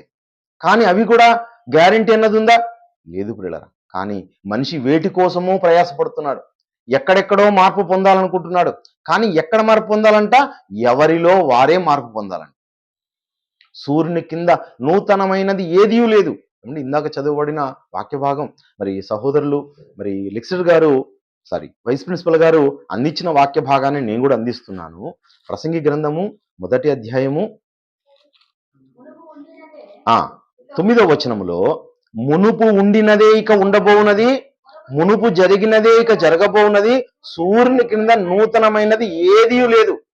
సూర్యుని క్రింద ఏమున్నాయి? పశువులు, పక్షులు, అదేవిధంగా ఏవైతే జలచరాలు అంటామో, ఏవైతే నూతనమైనవి ఉన్నాయా అనుకుంటేనా మనం అనుకుంటున్నాం నూతనమైనవి ఉన్నాయి అని. మనుషులందరూ అనుకుంటున్నారండి. అందరూ చూడండి ఏం మాట్లాడతారో, గత కాలంలో టెలిఫోన్ లేదండి, ఇప్పుడు మొబైల్ ఫోన్ వచ్చింది. గత కాలంలో విద్యుత్ అన్నదే లేదండి, చీకటి, ఇప్పుడు విద్యుత్ వచ్చింది. గత కాలంలో ఇలాంటి సిమెంట్ అన్నది లేదు, ఇలాంటి కన్స్ట్రక్షన్స్ లేవు, ఇలాంటి ఏమండి మొబైల్స్ లేవు, లేకపోతే మంచి మంచి బండలు వచ్చేసాయి, గ్యాస్ లేదు, ఎన్నో వచ్చాయి, అన్ని అవన్నీ నూతనమైన అనుకుంటున్నారు. లేదు ప్రియులరా, అవన్నీ ఏం చేయబడ్డాయంటే ఉన్నవి కనుక్కున్నాం మనం. అర్థమవుతుందా? ఉన్నాయి, అన్నీ ఉన్నాయి. ఉన్న వాటిని ఏం చేస్తున్నాం మనం? కనుక్కుంటూ ఉన్నారు. శాస్త్రవేత్తలు అన్నవారు కనుక్కుంటూ ఉన్నారండి. గాలి ఉంది, గాలి ఎప్పటి నుంచో ఉంది. గాలిలో neon, krypton, xenon, oxygen, carbon dioxide ఇవన్నీ ఉన్నాయని ఏం చేశారు? కనుక్కున్నారంతే. ఇవన్నీ పెట్టినవి కాదు, అన్ని కనుక్కున్నవి. ఇవన్నీ సృష్టికర్త పెట్టాడు కనుక అన్నీ ముందున్నవే, కొత్తదంటూ ఏది లేదు. కానీ కొత్తది ఒకటి చేసుకోవాలన్నదే బైబిల్ యొక్క సారాంశం. నూతనంగా ఒకటి నూతనపరచబడాలి. ఎందుకంటే ఇవ్వండి, హృదయం అన్నింటికంటే ఘోరమైన వ్యాధి కలిగినది. ఇక్కడండి 17వ అధ్యాయం ఇర్మియా గ్రంథం 17వ అధ్యాయం ఇర్మియా గ్రంథం 17వ అధ్యాయం 9వ వచనం. హృదయము అన్నింటికంటే మోసకరమైనది, అది ఘోరమైన వ్యాధి కలిగినది. చూడండి ఏమంటున్నాడంటే అక్కడ, హృదయము అన్నింటికంటే ఘోరమైనది. ఒక మనిషి పుట్టాడు అన్న వెంటనే ఏమండి, దేవుడు చాలా సంతోషించే విషయం ఏది? ఒక మనిషి పుట్టుక. ఏమండి, ఒక ఊరిలో ఎవరైనా ఒక అతనికి 6 మేక పిల్లలు పుట్టాయంటే ఆయన ఆనందిస్తాడు, సంతోషిస్తాడు. ఏమండి, అందరికీ 1, 2 పుడుతున్నాయి, నాకు ఒకటేసారి 6 పుట్టాయి, 1 డజన్ పుట్టాయి. మనిషి ఆనందిస్తాడేమో పశువులు పుట్టాయని, లేకపోతే మేకలు పుట్టాయని. కానీ ప్రకృతిలో లేదా ఇల్లు కట్టుకున్నానని, ఇల్లు సంపాదించుకున్నానని, స్థలం సంపాదించుకున్నానని, పెళ్లి చేసుకున్నానని ఏదో విషయాల్లో మనిషి సంతోషిస్తాడు. కానీ దేవుడు ఎప్పుడు సంతోషపడతాడు? ఎప్పుడు ఆనందపడతాడు? పాపి విషయమై ఆనందించేవాడు దేవుడు. పరలోకములు ఎప్పుడు మహాదానందం? పాపి విషయమై. పాపి ఎక్కడ పాపి అని వాడు నేరస్థాపన చేయబడుతున్నాడు? హృదయం అన్నింటికంటే ఘోరమైన వ్యాధి కలిగినది. ఏమండి, ఎవరి హృదయం వాళ్ళకు బాగా తెలుసు. ఒకరి గురించి ఇంకొకరికి బొత్తిగా తెలీదు ప్రియులారా. నా గురించి నా భార్యకు తెలిసింది కొద్దిగే, అసలు తెలియదు పూర్తిగా. ఆమె గురించి నాకు కూడా తెలియదు. పక్క వాళ్ళకి అసలు తెలిసే అవకాశం లేదు. నీకు తెలిసిన దాన్ని బట్టి మంచోడండి అని మాట్లాడతావు అంతవరకే. కనుక హృదయం అన్నింటికంటే ఘోరమైన వ్యాధి కలిగినదని ఎవరు చెప్తున్నారు? బైబిల్, దేవుడు చేసినవాడు. ఎందుకంటే దాన్ని ఎవరు ఆక్రమించారు? అపవాదన్నవాడు ఆక్రమించాడు. ప్రపంచములోని 800 కోట్ల మంది మనుషుల్ని ఆవహించేశాడు. వాడి మాయలో నుంచి బయటపడాలి మనం. వాడు చేస్తున్న మాయ ఏవైతే చూపిస్తున్నాడో ఇవి శాశ్వతమైనవని లోకాన్నంతా చూపిస్తున్నాడు. లోకం వెంట మనుషులందరూ పరిగెత్తిపోతున్నారు. ఏమండి, ఒక ఆవుకు ముందర ఎప్పటికీ అందుకోనట్టుగా ఒక గడ్డి పరక కట్టామనుకోండి, ఆ గడ్డి పరకను చూస్తే ఏం చేస్తుంటుంది? పరిగెత్తుతుంటుంది, అందుకుంటుందేమో అని. అది ఎప్పటికీ అందుకోలేదు, అలా పెట్టారంతే. ఇది పరిగెత్తి పరిగెత్తి పరిగెత్తి పరిగెత్తి పరిగెత్తి గమ్యస్థానానికి చేరుతుంది, వాడి యొక్క కోరిక తీరుస్తుంది. అంతే తప్ప దీని ఆకలి మాత్రం తీర్చదు. మనుషులందరూ డబ్బు సంపాదనలో సుఖాన్ని పొందుకోవాలని, ఆత్మకు పట్టిన రోగమని తెలుసుకోక మనుషులందరూ ఏం చేస్తున్నారు? పరిగెత్తుతున్నారు. నూతన పరచబడాల్సింది ఎక్కడుందో తెలుసా? నీలోనే ఉందండి. అదేది? హృదయం. అక్కడ నూతన పరచబడాలి. ప్రతి మనిషి కూడా నూతన పరచబడి నిత్య నూతనంగా దేవునికి కనపడాలి ప్రియులారా. సంవత్సరం అనేది నూతనమా అంటే ఇది నూతన సంవత్సరమే. లెక్క ఎక్కడికి లెక్క? సూర్యుని చుట్టూ ఒక చోట బయలుదేరినది ఏమండి దీర్ఘవృత్తాకార కక్షలో తిరుగుతూ ఉంటుందండి. సూర్యుని చుట్టూ భూమి అనే ఒక గ్రహం దీర్ఘవృత్తాకార కక్షలో తిరుగుతూ ఉంటుంది. ఒక చోటు నుంచి బయలుదేరి తిరిగి మరి ఎక్కడికి వచ్చింది? మరి అదే స్థానానికి వచ్చింది.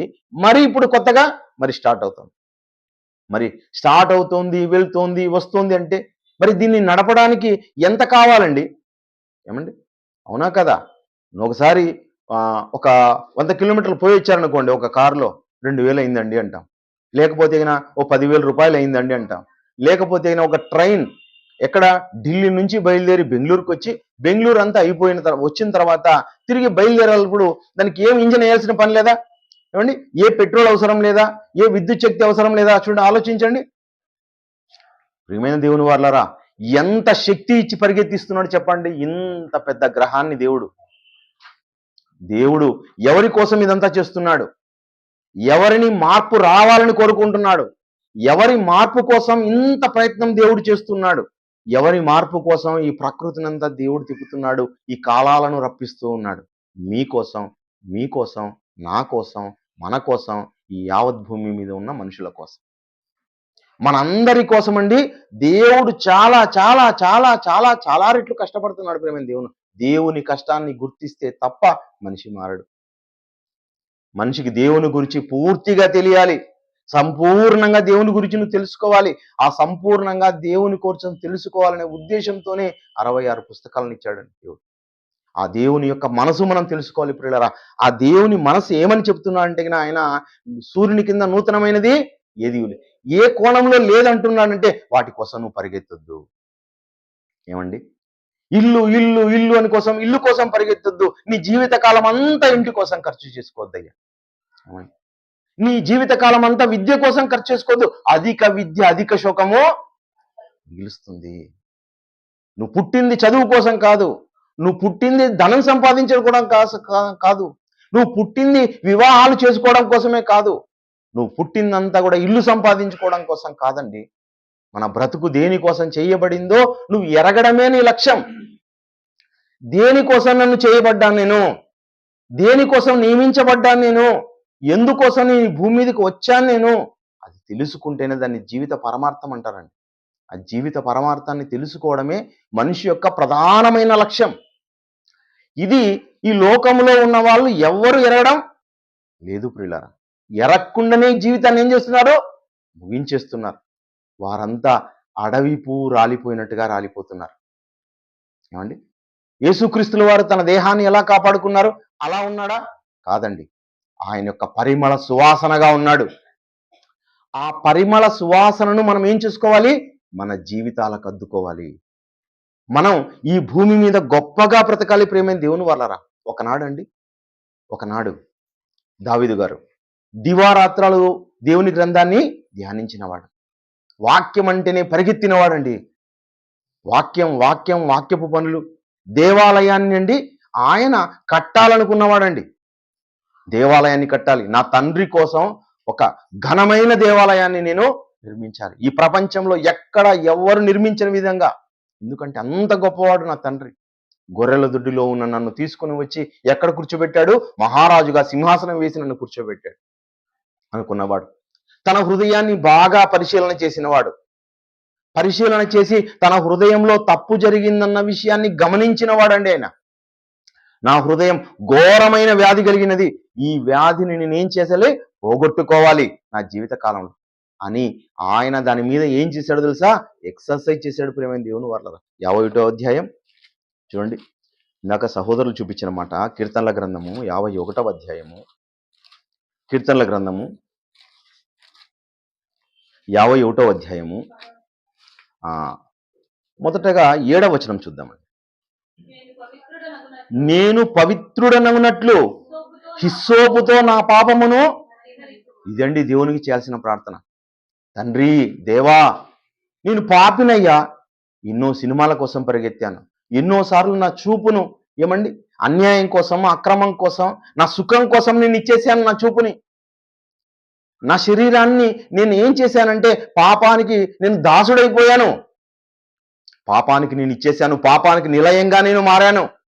కనుక నేనేం చేస్తామంటే నన్ను కడిగేయి, హిస్సోపుతో కడిగి నన్ను పవిత్రునిగా చేయి.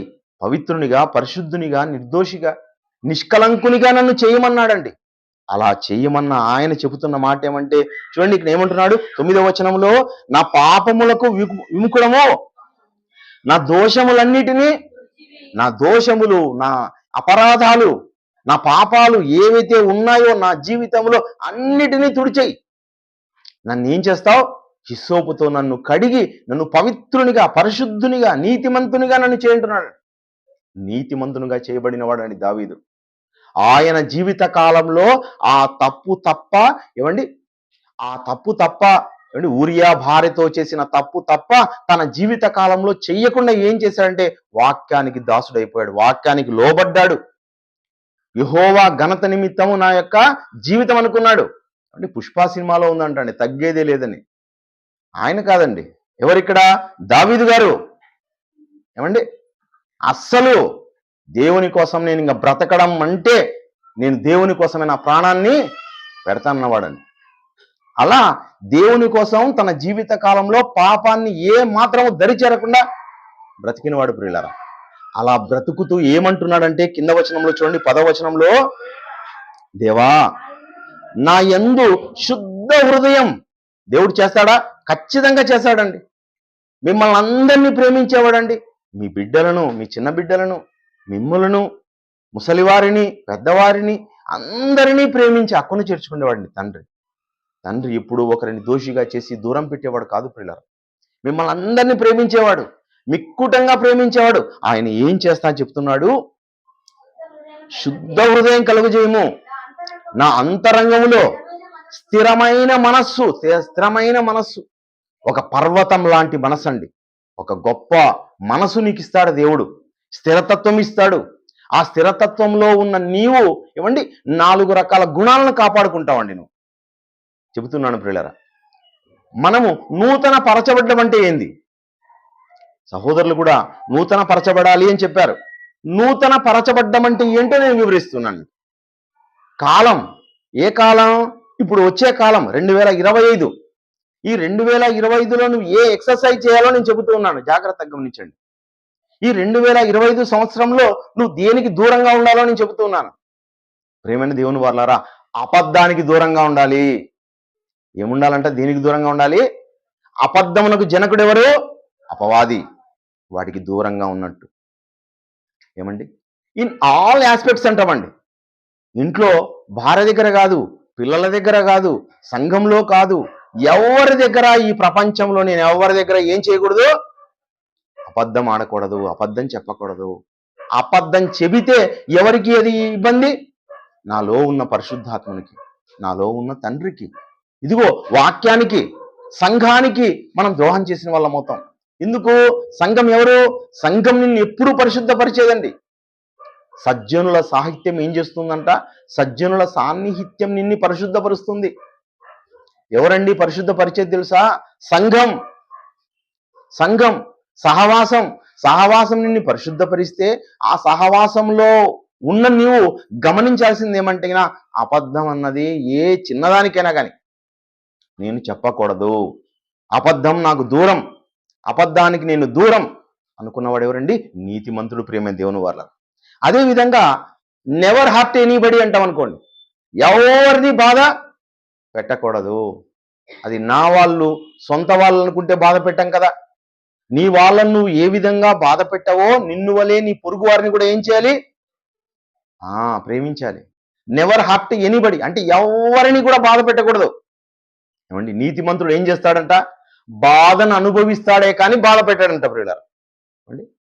బాధను అనుభవిస్తాడే కానీ బాధను పెట్టేవాడు కాదు. ఎంత సమస్య కానీ, కొండంత సమస్య కానీ,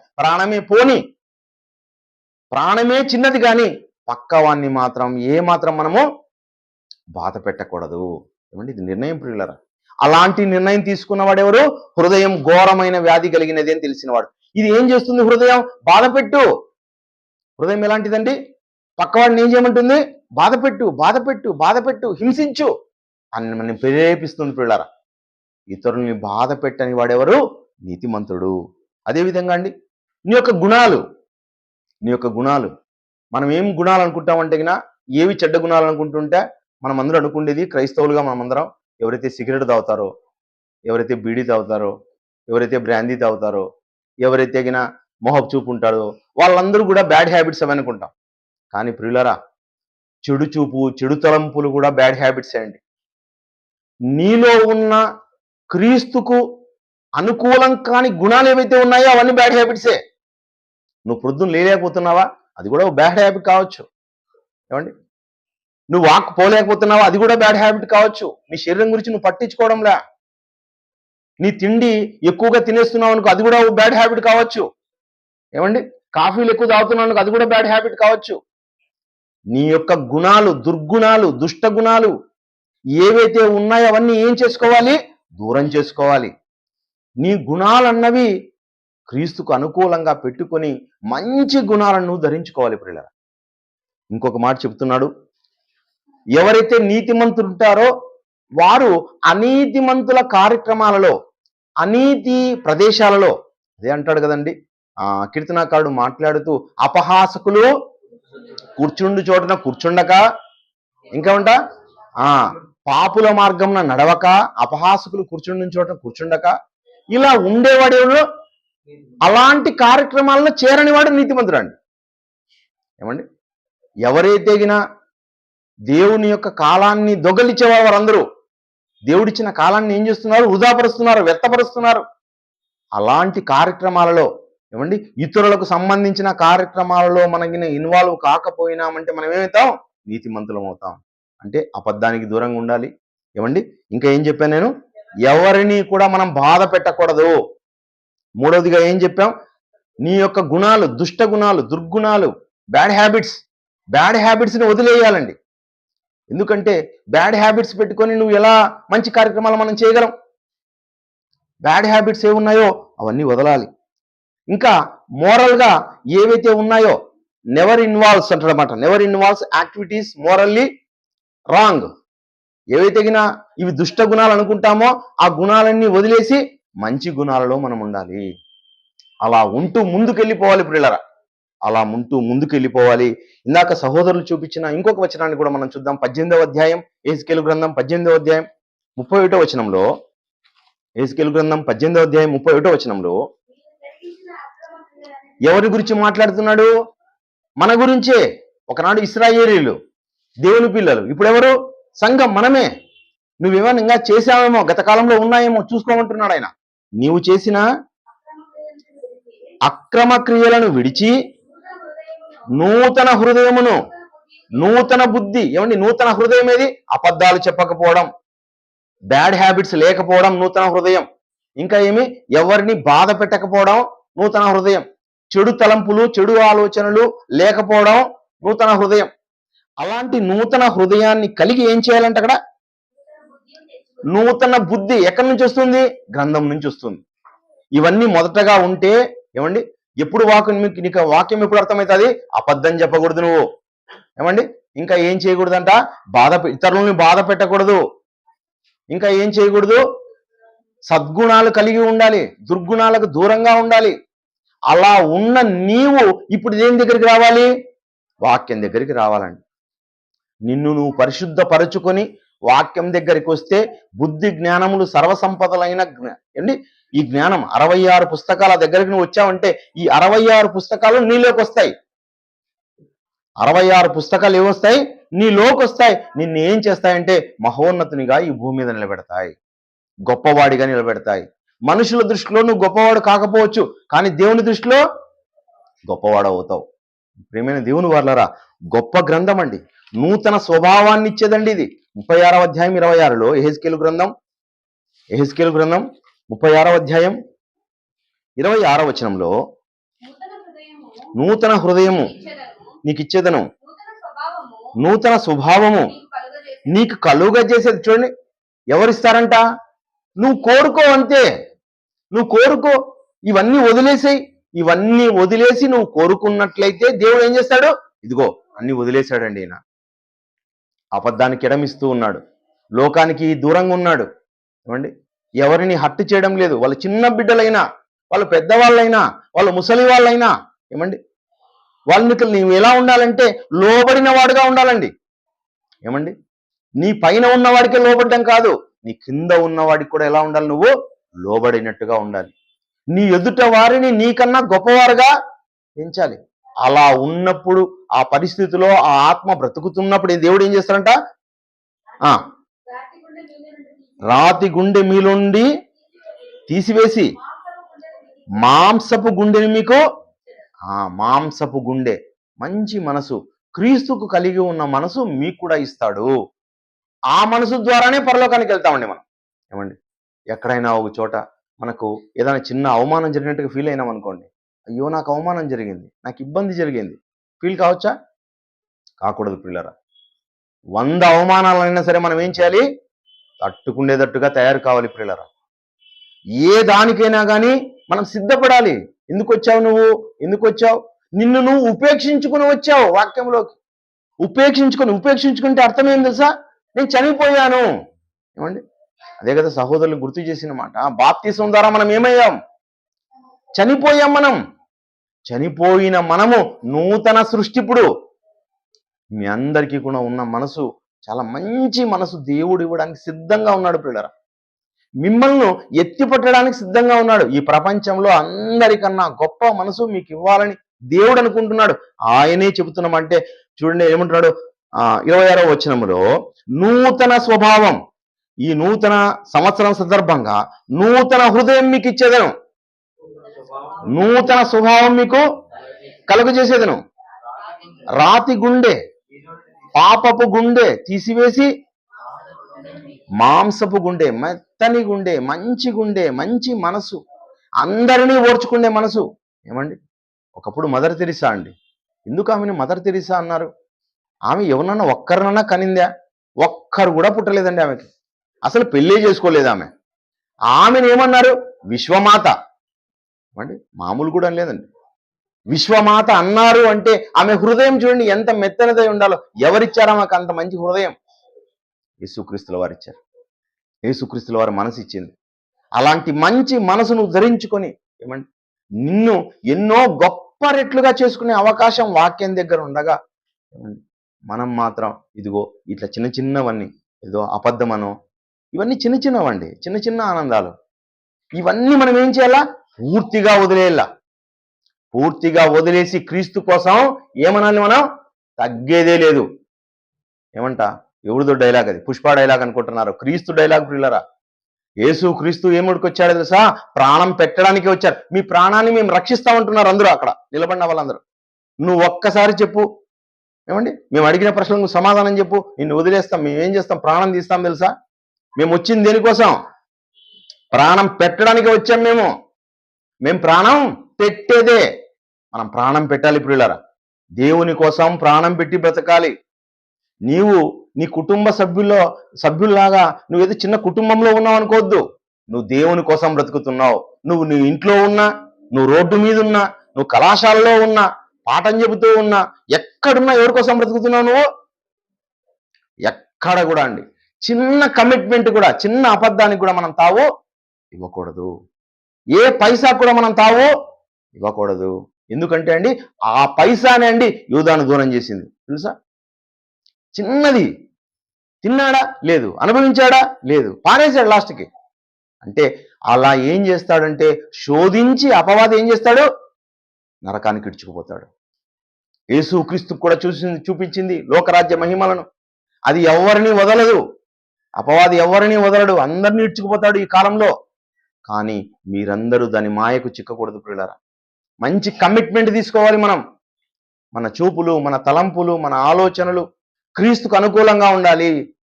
మనం వచ్చిందే ప్రాణం పెట్టడానికి, మన ధనాన్ని ఖర్చు చేయడానికి, మనం త్యాగం చేయడానికి వచ్చాం. ఎందుకంటే ఈ త్యాగం ద్వారా దీన్ని సంపాదిస్తాం? పరలోకాన్ని సంపాదిస్తాం. ప్రాణం పెట్టడం ద్వారా దేన్ని సంపాదిస్తాం? ప్రాణం పెట్టేవాడు దాన్ని పోగొట్టుకోడు అన్నాడండి. ప్రాణాన్ని రక్షించుకొని గౌరవాడు దాన్ని పోగొట్టుకుంటాడు. మనం ప్రాణం పెట్టాలి. ప్రాణం పెట్టడానికే వచ్చాం. ప్రియమైన దేవుని వారలారా, ఒక వచనం చూపిస్తాను మీకు. కొలసీలకు రాసిన పత్రిక 3వ అధ్యాయం 9వ వచనం చూడండి. కొలసీలకు రాసిన పత్రిక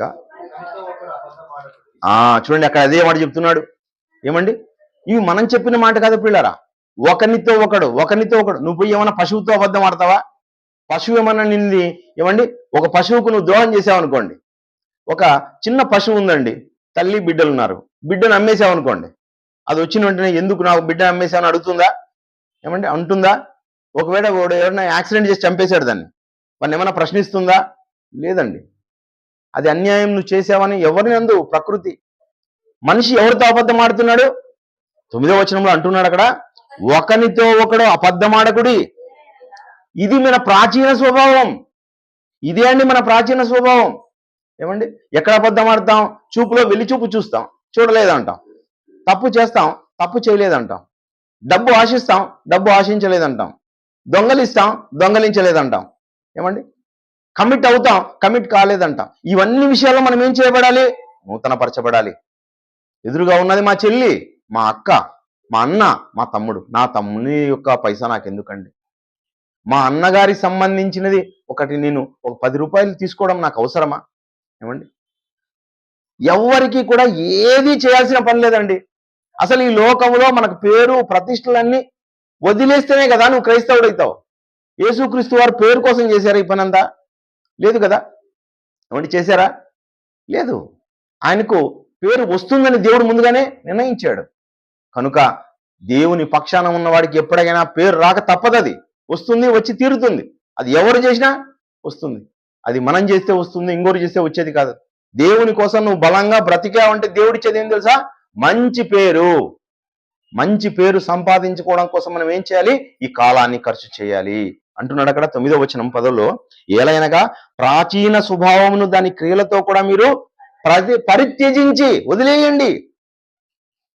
ఆ 4 గుణాలు చెప్పాను, 4 దుష్ట గుణాలను. ఆ దుష్ట గుణాలు 4 మీ దగ్గర నుంచి ఏం చేస్తారు? తీసిపడి పరిత్యజించి జ్ఞానము కలుగు నిమిత్తము దాన్ని సృష్టించిన వాని పోలిక చొప్పున. ఎవరి పోలిక చొప్పున? దేవ స్వభావం కలిగిన వాడుగా, దైవంగా, దేవుని కుమారుడిగా. యేసుక్రీస్తు దేవుని కుమారుడని ఆగిపోతున్నావు. ఎందుకు నువ్వు అనుకోవడంలే? నేను దేవుని కుమారుడు కదా అని నువ్వు ఎందుకు అనుకోవడం లేదు? ఏమండి? అర్థమవుతుందా నా ప్రశ్న? నువ్వు ఎందుకు దేవుని కుమార్తెగా భావించడం లేదు? ఎందుకు ఈ కాలంలో నేను వచ్చాను దేవునికి కీర్తి తీసుకొని రావాలని అనుకోవడం లేదు? ఆ మాట ఆయన చెబుతున్నాడు. ఏమంటున్నా అంటే, సృష్టించిన వాని పోలిక చొప్పున నూతన పరచబడుతున్న నవీన స్వభావం ధరించుకొని. నవీన స్వభావం ప్రతిరోజు నూతనమైంది. ప్రియమైన దేవుని వారలారా, ప్రతిరోజు నూతనమైంది. రేపటి దినం నూతనం. రేపటి దినాన నూతనమైన కార్యక్రమాలు చేయాలి. ఈరోజు నూతన సంవత్సరం. సాయంకాలం అయిన వెంటనే అందరూ కుటుంబాలు తీసుకొని ఎక్కడెక్కడికో వెళ్ళిపోతారు, ఆనందిస్తారు. ఇంటికి వచ్చి వెరీ గుడ్, న్యూ ఇయర్ చాలా బాగా జరిగింది సెలబ్రేషన్ అంటారు. కానీ న్యూ ఇయర్ ఎక్కడ జరగాలని దేవుడు కోరుకుంటున్నాడు? హృదయంలో జరగాలి. నూతన ఆనందం ఎక్కడ పరచబడాలి? హృదయంలో. ప్రియులారా, నూతనమైన ఆనందం, నిత్యానందం. ఏమండి? ఏమంటున్నాయంట? సంబరాలు అంబరాన్ని అంటాయంట. కానీ సంబరం ఎక్కడ జరగాలి? ఇదిగో వాక్యం ద్వారా జరిగితే ఆ సంబరం ద్వారా నువ్వేమవుతావు తెలుసా? అంబరాన్ని, పరలోకాన్ని నువ్వు అంటుకుంటావు. ఈ సంబరాలన్నీ అండి ఉత్తుత్త సంబరాలండి. డబ్బు ఖర్చు పెడతారు, అయిపోయింది అనుకుంటారు. అస్సలు దేవుని కోసం నువ్వు పైసా ఖర్చు పెట్టాల్సిన పని లేదండి. దేవుడు అస్సలు అడగడం లేదు. ఏది అడుగుతున్నాడు దేవుడు? హృదయం అడుగుతున్నాడు, మనసు అడుగుతున్నాడు. ఆ మనసులో నూతన పరచబడాలి. దేవుడికి నీ కొత్త బట్టలు అవసరం లేదు. దేవుడికి పరమాణాలు అవసరం లేదు. దేవుడికి మాంసపు విందులు అవసరం లేదు. దేవునికి ధనం అవసరం లేదు. ఏది అవసరం లేదు. నీకున్న గుణాలు, ఇంతకు ముందున్న గుణాలు, కొత్త గుణాల గురించి దేవుడు ఆలోచించట్లేదు. దేవుడికి తెలుసు, మనందరి హృదయాలు ఎరిగినా వాడు. ఒకనాడు యేసుక్రీస్తు వారు కూడా ఈ భూమి మీద ఉన్నప్పుడు అందరి హృదయాలు అయినా ఎరిగిన వాడని చెప్తున్నాడు. కనుక ప్రేమైన దేవుని వారు మనం నూతన పరచబడదాం, నూతనంగా మారిపోదాం. ఎవరి పట్లను మనకు ఎలాంటి అభిప్రాయం లేదు. కాన్స్టెంట్గా ఉందాం. మీరంతా దేవుని పిల్లలు, దేవుని కుమారులు, దేవుని పిల్లలు. ఈరోజు చూడండి, అమ్మాయి నిన్న రాత్రి వినింది అంతే పాట, వెంటనే రాసుకుంది, పాటను ప్రాక్టీస్ చేసింది, నూతనమైన ఆల్బంలో ఉన్న పాటను వినిపించింది. మీరు ఏం చేయగలరు దేవుని కోసం? ఎంత కష్టపడగలరు దేవుని కోసం? ఎంత ఉన్నతంగా చెప్పగలరు దేవుని కోసం? మనం అందరూ ఆలోచించాలి. మీ అందరికి కూడా కూర్చోబెట్టుకోం పాప మీకు ఒక మంచి కథ, ఒక చిన్న కథ చెప్తానండి, జాగ్రత్తగా. ఒక మంచి కథ, చిన్న కథ చెప్తాను, జాగ్రత్తగా. ఒక రాజు ఉన్నాడండి. ఆ రాజుగారికి పిల్లలే లేరండి. ఆయన భార్య, ఆయన చాలా ఉత్తములు, చాలా మంచి వాళ్ళు. ఆ రాజ్యం అంతా రాజును బట్టి చాలా సంతోషిస్తుందంట. ఆ రాజుగారికి మంచి ఉద్యానవనాలు ఉన్నాయంట. ఎక్కడ చూడు గార్డెనింగ్ గార్డెనింగ్ గార్డెనింగ్ అంటే ఆ గార్డెనింగ్ చేయడం అంటే చాలా ఇష్టం ఆ రాజుగారికి. మంచి మంచి పూల తోటలు పెంచేవాడంట. ఆ రాజు అలా పోతూ ఉన్నాడు. 40 అయిపోయింది, 50 అయిపోయింది. ప్రజలను కూడా కలవరం ఉంది, రాజులో కూడా కలవరం ఉంది. రాజులో ఎలాంటి కలవరం ఉందంటే, నాకు పిల్లలు పుడతారా పుట్టరా, ఎలా ఈ రాజ్యాన్ని మళ్ళీ పరిపాలించేది, ఎవరికో రాజ్యాన్ని ఇయ్యలేరు కదా, అలా భావిస్తూ ఉన్నాడు. అప్పుడు ప్రజల్లో కూడా ఈ ఆందోళన ఉంది. రాజుగారికి 60 సంవత్సరాలు వచ్చేసాయి, ఏం చేస్తాడు? ఇంకా 60 సంవత్సరాలు నిండిపోయాయి. సభ ఏర్పాటు చేశాడు రాజు. సభ ఏర్పాటు చేస్తే ప్రజలందరూ తండోపతండాలుగా వచ్చారు. అలా వస్తే రాజుగారు ఒక నిర్ణయం తీసుకున్నారంట. మీరందరూ మీ పిల్లలతో రండి అన్నాడంట. పిల్లలతో రండి అంటే ఎవరో ఒకరిని ఏం చేస్తారు? రాజు సెలెక్ట్ చేసుకుంటాడు. సెలెక్ట్ చేసుకొని ఒక అమ్మాయి మెచ్చుకున్నాడు రాజు, ఆమెను రాణిని చేస్తాడు ఆ రాజ్యానికి. అబ్బాయిని మెచ్చుకున్నాడు అనుకోండి, వాళ్ళని రాజుని చేస్తాడు, ఆ సింహాసనాన్ని ఇస్తాడు అనే ఉద్దేశంతో అందరూ వచ్చారు కదా. వెరీ గుడ్, చాలా మంచిది. మీకందరికి కూడా ఇదిగో కొన్ని విత్తనాలు ఇస్తాను. నాకు ఏమంటే ఇష్టం? పూల చెట్లు అంటే ఇష్టం, పూల మొక్కలు అంటే నాకు చాలా ఇష్టం. ఇదిగో ఈ పూల మొక్కలకు సంబంధించిన విత్తనాలు ఇస్తున్నాను. ఆ పిల్లలందరూ రండి, మీలోనే ఒకరిని రాజుని చేస్తాను, మీలోనే ఒకరిని రాణిని చేస్తా అన్నాడు. అందరూ వచ్చారు. వచ్చిన వారందరికీ కొన్ని విత్తనాలు ఇచ్చాడన్నమాట. ఒక 3 నెలల కాలం పాటు మీరు బాగా శ్రమించండి, బాగా కష్టపడండి. దేనికోసం? నీళ్లు పోయడానికి, ఎరువులు వేయడానికి. అలా బాగా కష్టపడి ఒక మంచి చెట్టును పెంచండి, మొక్కను పెంచి తీసుకొని రండి. నేను మీకు ఎవరైతే బాగా పెంచి చేస్తారో వాళ్ళకి నేనేమిస్తాను? ఇదిగో ఈ సింహాసనం, మీరే రాజుగా ప్రకటిస్తా అన్నాడు. వెంటనే అందరూ వెళ్ళిపోయారు. వెళ్ళిపోయిన వాళ్ళు 3 నెలల పాటు బాగా కష్టపడ్డారు. అందులో ఒక అబ్బాయి ఉన్నంట. ఆ అబ్బాయి పేరు పింగళ. ఒక చిన్న సామాన్యమైన రైతు యొక్క కుమారుడంట. ఆయన వచ్చి ఏం చేశాడంటే, ఆ అబ్బాయి కూడా విత్తనం తీసుకుపోయినాడు, తన పాటలో వేశాడు, వేసి నీళ్లు పోసాడు. వేసి వారం చూశాడు, 2 వారాలు చూశాడు, మొలక రాలేదు. అయ్యో, నా దానికి మొలక రాలేదే అని చెప్పి దాన్ని మరీ తీసి ఏం చేశాడంటే మట్టిని మార్చాడు. మట్టిని మార్చి 1 నెల ట్రై చేసినాడు, రాలే.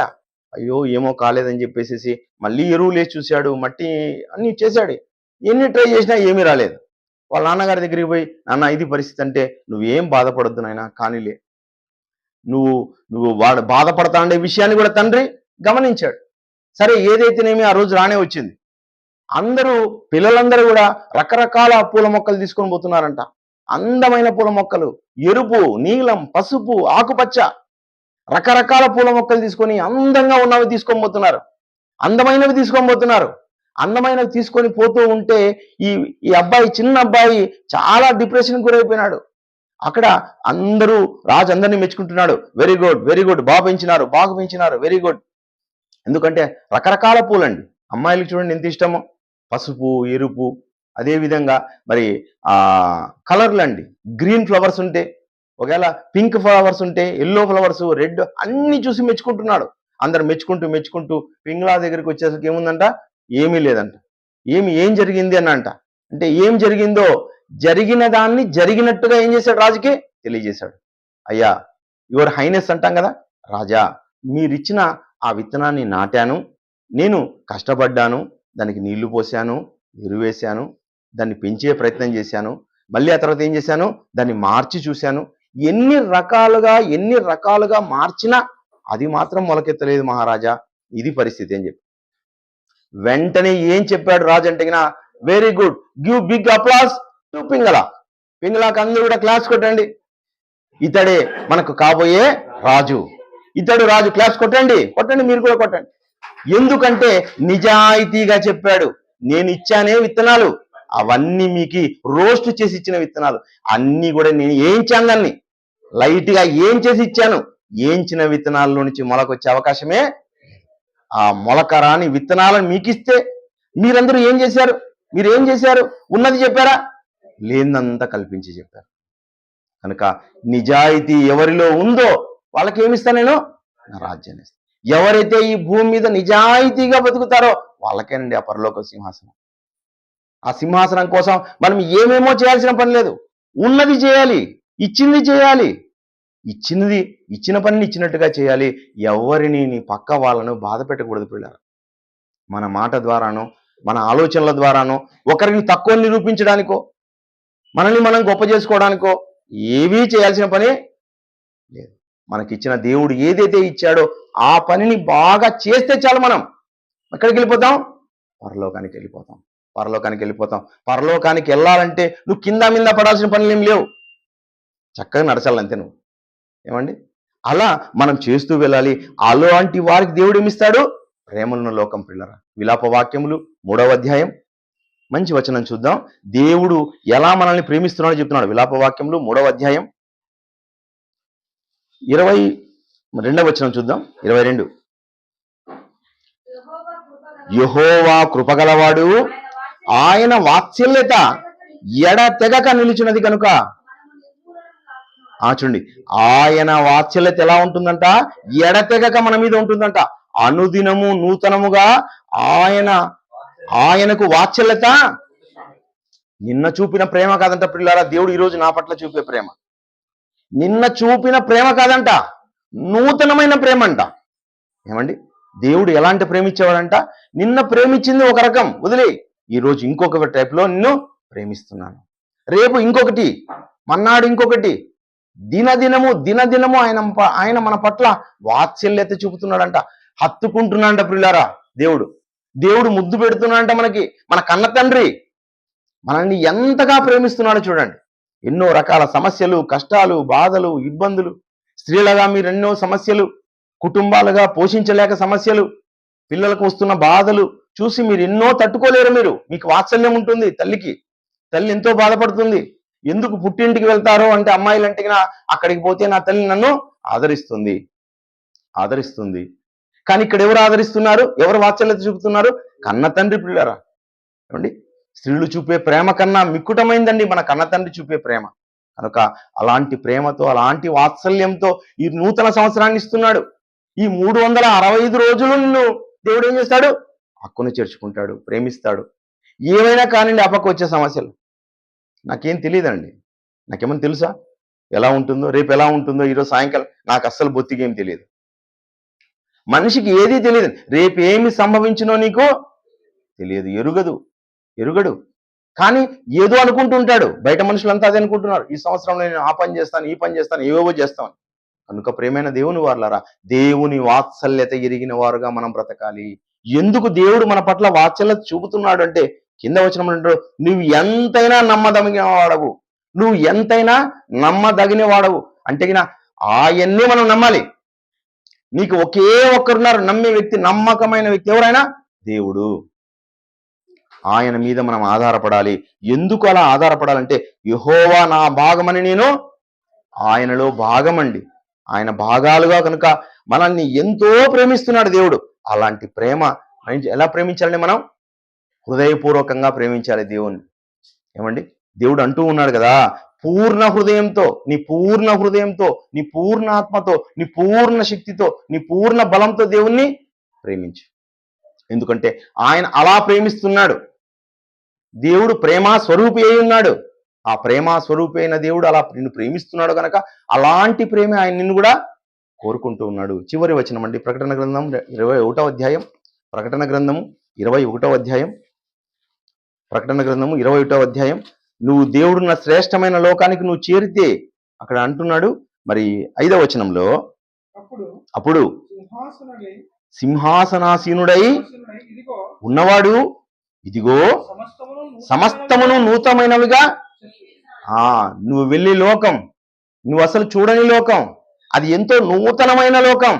నువ్వు నూతనంగా నిత్య నూతనాన్ని అనుభవించావు గనక ఈ భూమి మీద, నువ్వు ఒకరోజు చెప్పిన పాఠం కన్నా రేపు ఇంకో పాఠం చెప్పావు గనక, ఒక రోజు చేసిన ఆలోచనల కన్నా మరి ఇంకొక ఆలోచన చేసావు గనక, ఒక రోజు కష్టపడిన దానికన్నా రేపు ఇంకొక రకంగా కష్టపడ్డావు కనుక. అంతే కదండి. భూమి మీద ఎన్నో రకాల కష్టాలు, సమస్యలు దేవుని కోసం నువ్వు అనుభవించావు. అందుకనే ఆ పై మాటలు అంటాడు, ప్రతి కన్నీటి బాష్పవిందు ఆయన వారి కన్ను, 4వ వచనంలో, ఆయన వారి కన్నుల ప్రతి బాష్పవిందు, నువ్వు ఎన్నో శ్రమలు పడ్డావయ్యా, ఎన్నో కష్టాలు పడ్డావయ్యా దేవుని కోసం. ఇన్ని కష్టాలు, శ్రమలు, బాధలు, ఇబ్బందులు పడిన నీకు దేవుడు ఏం చేస్తాడంట? నూతనమైన లోకం ఇస్తాడు. ఇది నూతన సంవత్సరం. ఈ నూతన సంవత్సరంలో ప్రతిరోజు నిత్య నూతనత్వాన్ని దేవునికి మీరు చూపించండి. ప్రతి వారు 9 గంటలు అయిన వెంటనే వాక్యం చదవండి పిల్లలు. ఒక మంచి నిర్ణయం. పెద్ద పెద్ద నిర్ణయాల కన్నా ఏం చెప్పాను? 4 చెప్పాను.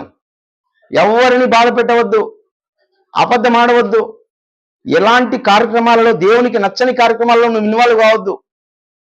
అలా ఉండి నువ్వేం చేయాలి? వాక్యాన్ని చదువు. అలా ఉన్నప్పుడు నీ లేక వాక్యం వచ్చేస్తుంది. అలా వస్తే నువ్వేమవుతావు? ఈ ప్రపంచంలో నువ్వే నూతన సృష్టి. ఎవరు నూతన సృష్టి? మీరేనండి. నూతన సృష్టి కనుకనే ఏమండి లోకానికి దూరమై మనం వచ్చాం. మనల్ని బట్టి దేవుడు చాలా సంతోషిస్తున్నాడు, ఆనందిస్తున్నాడు. తప్పిపోయిన గొర్రెలు మనకు దొరికాయి అని ఆనందిస్తున్నాడు. కనుక ప్రియమైన దేవుని వారలారా, లోకం ఉన్నట్టుగా ఉండకండి, లోకానికి వేరై జీవించండి.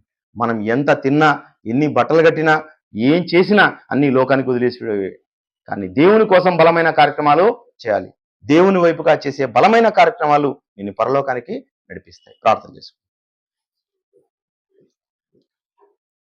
దయగలిగిన మా తండ్రి, మీకు వందనాలు, స్తుతులు, స్తోత్రాలైనా తండ్రి. మరి లోకమంతా తండ్రి ఆనందంతోనూ సంబరంతోనూ తండ్రి మరి నిండి ఉంటుండగా, సంతోషాలు ఆనందాలు అనుకుంటుండగా తండ్రి, మరి మీ పిల్లలుగా తండ్రి లోకంలో సంతోషం కాదు కానీ వాక్యంలో సంతోషం అనుభవించాలని, ఆ దేవుని కోసం తండ్రి ఒక బలమైన వ్యక్తులుగా ఈ భూమి మీద బ్రతకాలని తండ్రి మా కోసం నాయన ఈ దివ్యజ్ఞాన గ్రంథాన్ని రాయించి మా చేతులకు అందించారు. అందుని బట్టి మీకు వందనాలు తండ్రి.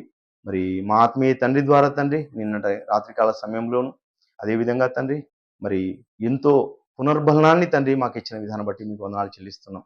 మా ఆత్మీయ తండ్రి ద్వారా తండ్రి మరి 6 రకాల భాషలలో తండ్రి మీ పాటలన్నీ ఈ ప్రపంచానికి వస్తుండగా అవి వినడానికి తండ్రి మరి వినిపించడానికి మేమందరూ వేగిరపడేవారుగా చేయమని ప్రార్థిస్తున్నాం తండ్రి. అదేవిధంగా తండ్రి మరి మా సంఘానికి ఇచ్చిన తలాంతులను బట్టి మీకు వందనాలు చెల్లిస్తున్నాం తండ్రి. మరి ఈ లోకములో గొప్ప వాక్యాలను తండ్రి మాకు వినిపిస్తుండగా మీ గొప్ప ప్రేమ తండ్రి మేము రుచి చూసిన వారంగా తండ్రి ఈ భూమి మీద ఉన్న వాటి కోసం బ్రతకక తండ్రి మరి మీకోసం మేము ఎల్లప్పుడూ బ్రతికేవారుగా చేయండి. ఎన్ని కష్టాలు, ఎన్ని సమస్యలు, ఎన్ని రోదనలు, చివరికి మా ప్రాణాలే పోయినా కూడా తండ్రి వాటిని లెక్క చేయక నాయన మరి మీకోసం ఒక బలమైన వారుగా తండ్రి ఆ బలవంతుడైన మిమ్మల్ని మెప్పించేవారుగా ఈ భూమి మీద మేము బ్రతకడానికి సహాయం చేయండి తండ్రి. ఇట్టి సంఘాన్ని తండ్రి మాకు ఉసంగిన విధానాన్ని బట్టి మీకు వందనాలు చెల్లిస్తున్నాం తండ్రి. మా సంఘంలో ఉన్న వారందరూ తండ్రి ఏక హృదయం కలిగి, ఏక తాత్పర్యం కలిగి తండ్రి మీకోసం జీవించేవారుగా చేయండి తండ్రి. మరి రాబోయే కాలంలో తండ్రి మరి ఈ వాక్య పరిజ్ఞానాన్ని నేర్చుకొని తండ్రి భూమి మీద మీకోసం తండ్రి అనేక కార్యక్రమాలు చేసిన వారుగా మీరున్న ఉన్నతమైన శ్రేష్టమైన లోకం చేరే భాగ్యం మా సంఘానికి అనుగ్రహించమని ప్రార్థిస్తూ అర్థిస్తూ సమస్త ఘనత మహిమను మీకు ఆరోపిస్తూ క్రీస్తు నామములో ప్రార్థిస్తున్నాం తండ్రి. ఆమేన్.